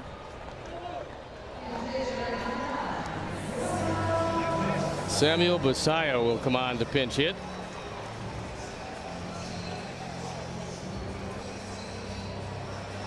We've seen him catch. We've seen him DH in the series. Now he pinch hits. Romo out to have a word with Hicks about the scouting report that they have on Basayo, who's a very young but very talented hitter. Got some big power. You know, another young, talented hitter who is going off right now, Junior Caminero for the Rays. They will take on the Royals later tonight in Kansas City. He could become the youngest player in the modern era to homer in 6 straight games if he does it tonight. As strong as he is, that's a distinct possibility.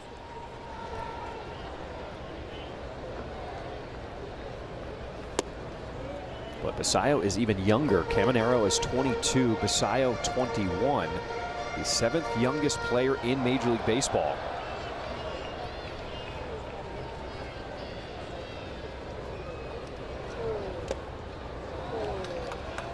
I'm trying to think of myself when I was 21 years old. Certainly wasn't dealing with the pressure like this in Major League Baseball. No, it's hard to get here that young, regardless of where you sign out of or just exactly what you're doing. But they know he can swing the bat,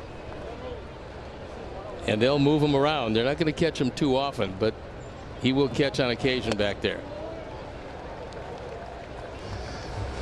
Sweeper missing. It is 3-0. You got to figure he's going to get the 3-0 green light.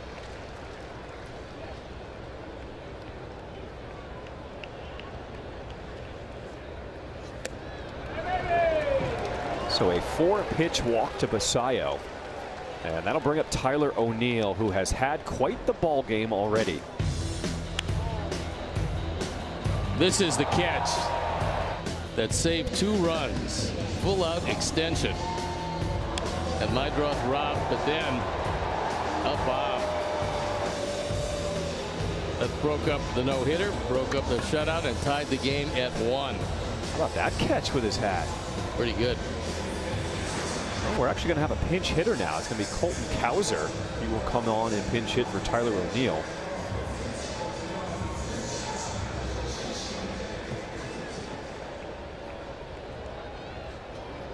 Once you hear the boos, you know that Cowser is about to do something. He's had a good run defensively. He gets the moo treatment here. He started the first 2 games of this series.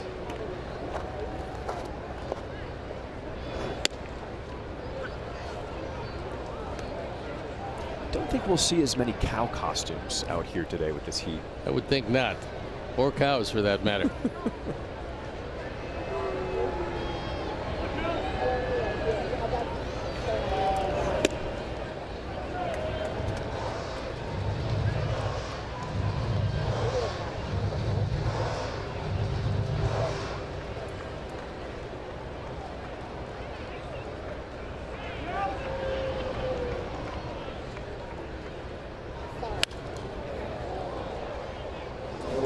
Feels like it's a daily basis. Colton Cowser is coming up with some kind of robbery in center field now. Even though defense has not been great for the Orioles, he has been pulling off highlights.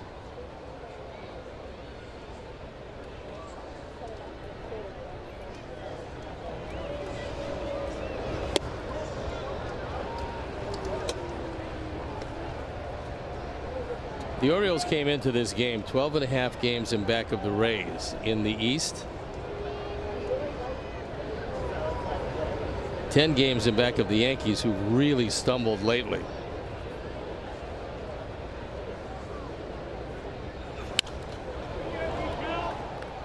Yankees have lost 6 games in a row, 8 of their last 10, and they've allowed the Rays, because of the Rays winning 6 in a row, the Rays now lead them by 2.5 games. The Yankees have been facing some really good pitching. Their offense has been getting shut down. And no timetable for Judge at all, and he's the guy that really makes that team go. So they stayed afloat for a while, but eventually you lose that bat, it wears you down. Fastball at 101 ties up Cowser for the strikeout, and that'll do it for the 7th inning. Don't miss a moment of White Sox coverage with the CHSN app. On-demand game replays, catch up on past episodes of Top Prospects, and access even more exclusive Sox content anytime, anywhere. Get started today at subscribe.chsn.com. Chicago Sports Network, full stream ahead.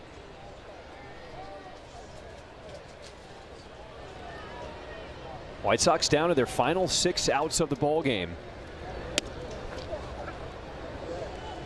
Wells still in the game, and the Sox looking for another dramatic comeback.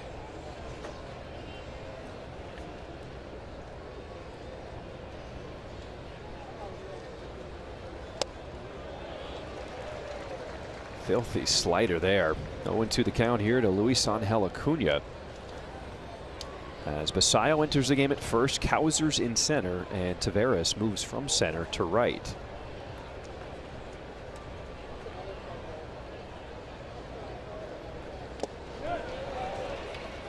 Acuna did go around as Rutschman throws down to first to complete the strikeout to start the 8th inning. Before the game today, the Orioles were working on something interesting, and that is occasionally pitchers will tip pitches to the runner at second base. That's why the mirror is there. So they're looking at the positioning of the wrist as well as the glove, because if you cock your wrist or if the glove is not closed enough, the base runner at second base can pick it up.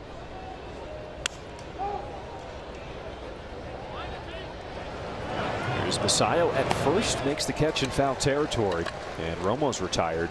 And with everybody looking for an angle, this is one of the things that they work on. You take a stretch and you want to make sure that you're not tipping anything to the base runner. It's pretty easy for him then to radio it one way or another through a set of signals to the hitter. And if they know what's coming, it's tough enough to get these guys out anyway, but if they know what's coming, it's really difficult to get them out. A pitch will land for a strike. Antonacci will challenge. ABS is powered by T-Mobile.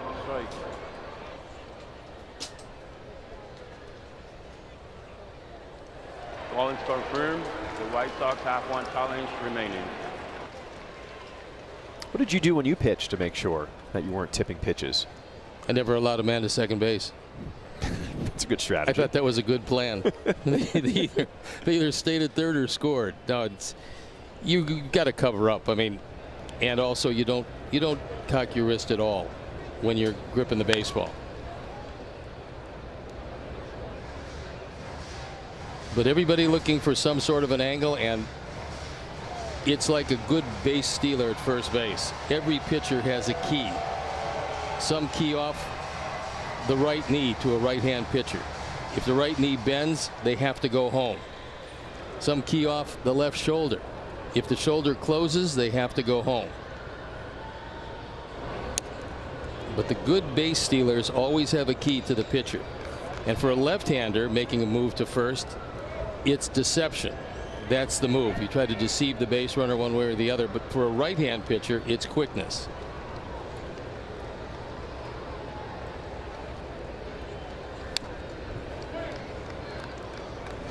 It's nice to see with all the technology, still you can go to an old school method. Just put up a mirror, and here's what you see. Well, that's one of the reasons why the coaches now have to stay in the coaches box, because they were getting so far back and sometimes a little closer to the field. They were picking up pitches from the catcher.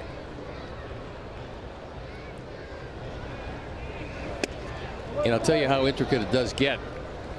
There was a guy who went on to be a Hall of Fame catcher that used to put his right foot back an inch in back of his left foot when he called a breaking ball from the pitcher. And we had a coach at first base who was a former catcher who picked that up.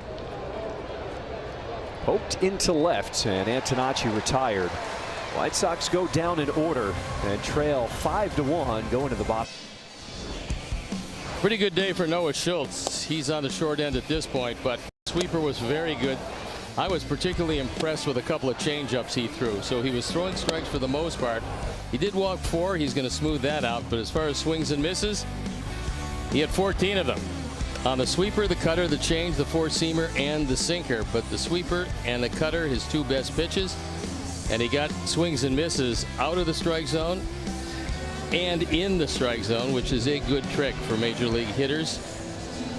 And Brandon Eisert comes on. That was StatCast 3D, brought to you by Google Cloud.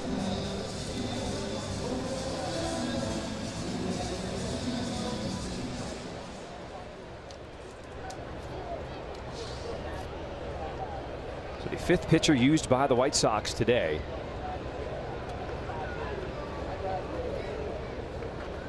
After only using 2 yesterday to get the win over the Orioles and get the series.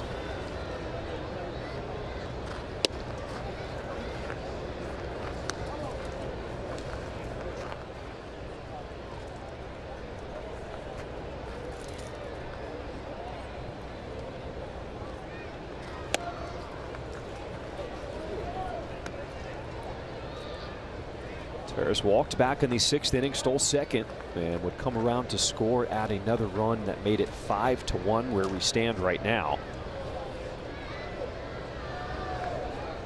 It's really just that 5th inning where things just escaped the White Sox, scoring those 4 runs for the Orioles. Well, after taking a 5-0 lead, Guardians over the Rangers are trying to claw their way back. It's now 5-3 with runners at the corners in the top of the 6th, so still a long way to go there.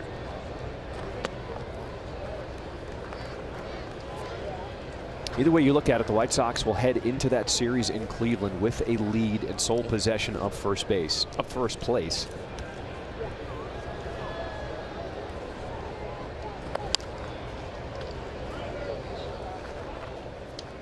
Came into play today, 2 games up over the Guardians in the Central. Ryan Helsley, who is their closer in a situation that's not a save situation, but you have to get your closer an inning every now and then, and he is their guy. This one is launched deep in the left field, and it is gone.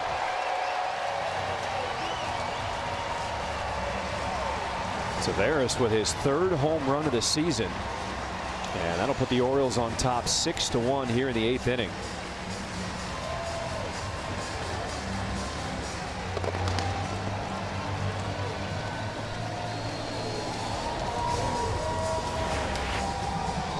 Time now for the Lexus Experience Amazing Home Run Replay.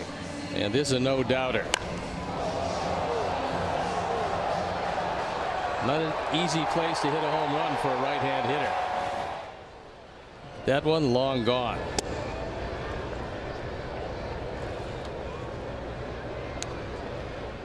The catcher has challenged, to call a ball. So a challenge from Drew Romo. White Sox with 1 remaining. Ball is confirmed. The White Sox have no challenge remaining.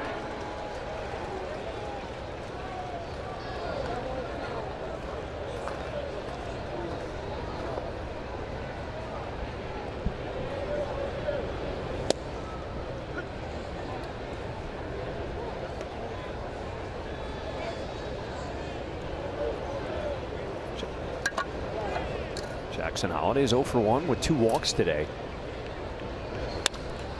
Off the end of the bat, he will ground this one to second. And Maedro's throw makes out number 1.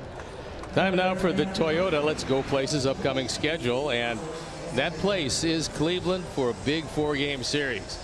Then the off day on Monday, much needed by most of these guys, and then Boston and the A's come to town, and then it's the All-Star break.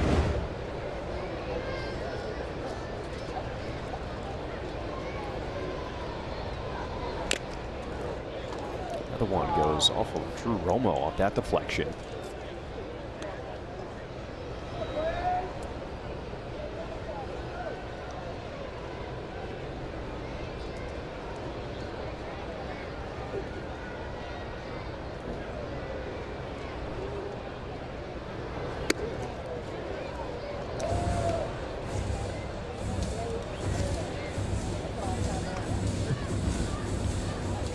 Our friends north of the border are celebrating Canada Day, July 1st.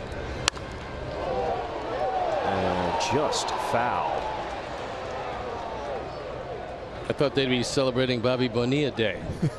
Well, they are playing the Mets. In that deferred contract, deferred way down the road. I think has another 9 years, maybe 10 years left on it. This one didn't miss by much. Mark Wegner on the call. Is he really still getting paid? Oh yeah. Yeah, $1 million something for another 9 or 10 years. I used to love the Mets growing up. They were terrible. And there's only I grew up broke. Parents were teachers, really couldn't afford stuff like that. So we get free tickets to go to the Mets games. Got my first foul ball ever. Waited outside the old Shea Stadium for Bobby Bonilla. Got in his red sports car. I thought he was going to pull up and open his window. He just zoomed past us. That was my last day ever being a Mets fan. I don't really love Bobby Bonilla Day. Brings back that memory. Well, I was going to say he's a guy who certainly does. But they've been deferring compensation a lot in baseball these days. Good fastball upstairs, gets the strikeout of Alexander. Alexander's had a good day. Triple, run batted in, a single, and a run scored, and he started hitting .302. He will improve on that. I'll tell you, that's another thing I've enjoyed about this young team. They're not far removed from being baseball fans themselves. And you'll notice, whether at home in Chicago or on the road, a lot of the big stars, Colson Montgomery, Chase Mydrock, Miguel Vargas, they will wait for the young fans or around the dugout, sign their balls, hats, everything, and really make sure to give them attention and love. And because the fans have been coming out. Well, this happens to be a particularly easy team to like. Number one, they're playing better baseball than they have in the last 4 years. And number two, they've got a lot of young guys who are enthusiastic and understand the role of a fan. There is Mydrock catching that hot shot. White Sox down to their final 3 outs. We go to the 9th. Welcome back. Tune in to Picks to Click in the postgame show with Chuck and Ozzie, presented by the Bob Lacurcio Auto Group. You're going to like buying a car this way. And it came to the attention of the umpires that everybody was in position except there was no pitcher. And they're waving him in. If it is indeed an injury, then Kittredge will have as much time as he wants to loosen up. He was already throwing in the pen.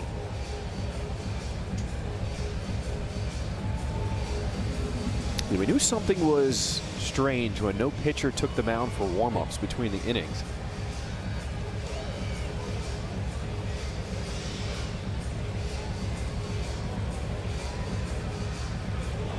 Nobody is happier than Carlos Torres, who's been behind the plate the entire game today.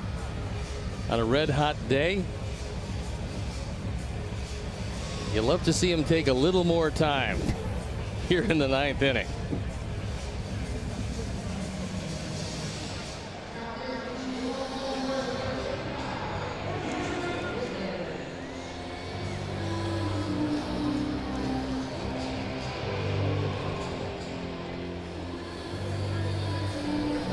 So no word if something happened to Tyler Wells, who was the last pitcher on the mound for the Orioles.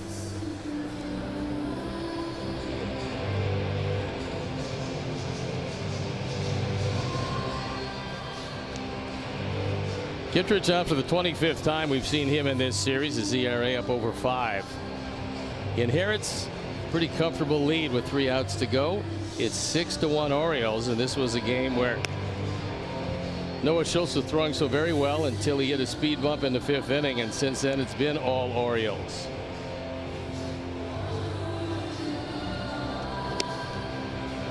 Tigers continue their dominance over the Yankees. Detroit with a 2-0 lead in New York. That game in the bottom of the 6th inning. Tigers are starting to play really good baseball, and the Yankees are scuffling mightily. Finally, all of the injuries has caught up to that offense. And what used to be a fearsome offense now having a hard time scoring any runs at all. Yankees just 2 hits in that game. As we take a look at the AL Central focus, the scoreboard, there's the Guardian score we've all been watching, 5-3 on top of the Rangers. Come on, Texas. Come on, man. Let's go get him. Tampa Bay, KC, as well as Minnesota and Houston get going later on tonight.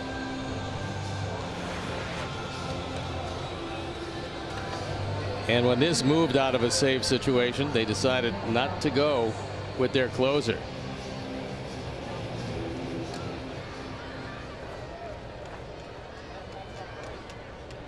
That beard cannot be comfortable right now. I'm not sure it can ever be comfortable. Have you ever had a beard? You know I can't grow a beard. It looks like this patchy mess. I'd love to, but no, it won't happen for me. Now there is a quality beard. Yeah. Especially nice on a really warm, humid day.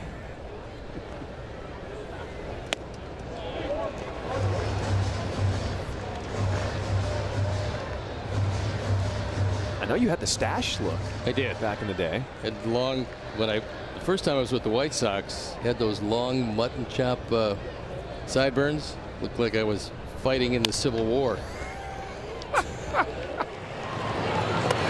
Miguel Vargas will ground out as he starts this night. I look at some of those pictures from yesteryear and I wonder who was advising me on that look. Wow. When do you get to the point where you're like, you know what, I can't keep this anymore? No, it was shortly thereafter. I went, I got to do something. This is not good. I like the picture we had for your 1980 graphic. You were clean shaven. You look good. By that point, things were starting to come around.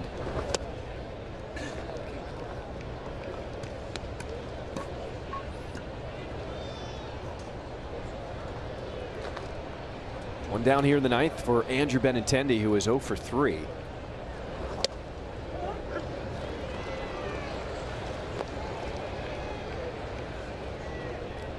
Leadoff home run by Sam Antonacci. That is the only scoring today.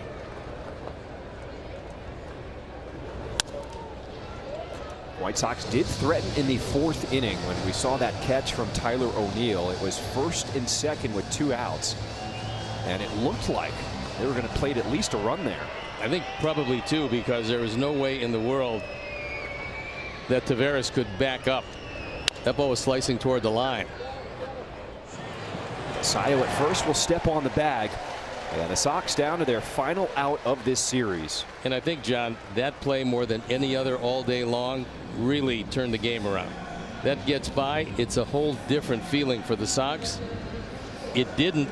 So O'Neill's day, hit a home run and then turned the game around with that defensive play. All right, here we go. Braden Montgomery, last chance.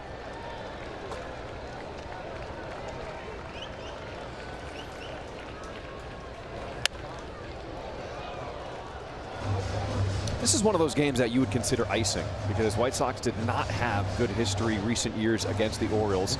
Snapped that 9-game losing streak on Monday. Snapped a 7-series road losing streak on Tuesday.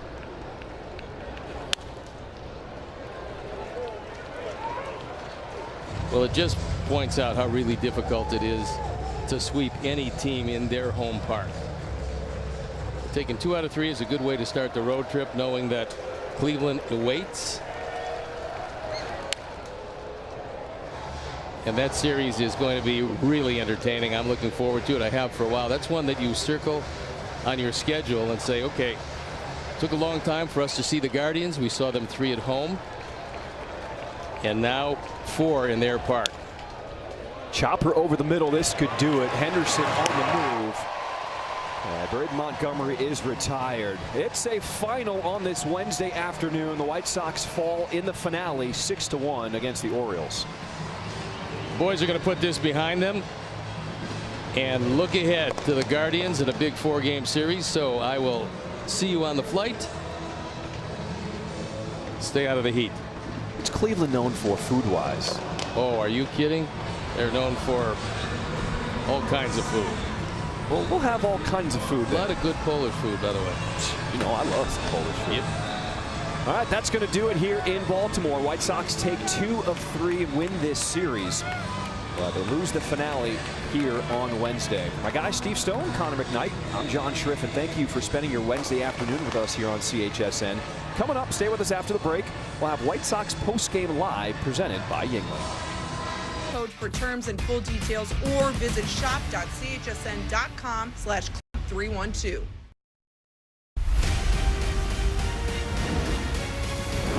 It was a great start. Nobody in the history of the game, maybe pretty soon. There's been 13 MLB debuts, or 14. That's the most, I believe, in baseball history by June, and now we're in July. That's what I say. You know, I mean, maybe those guys got 3 or 4 rookies to come in and out. Those guys contribute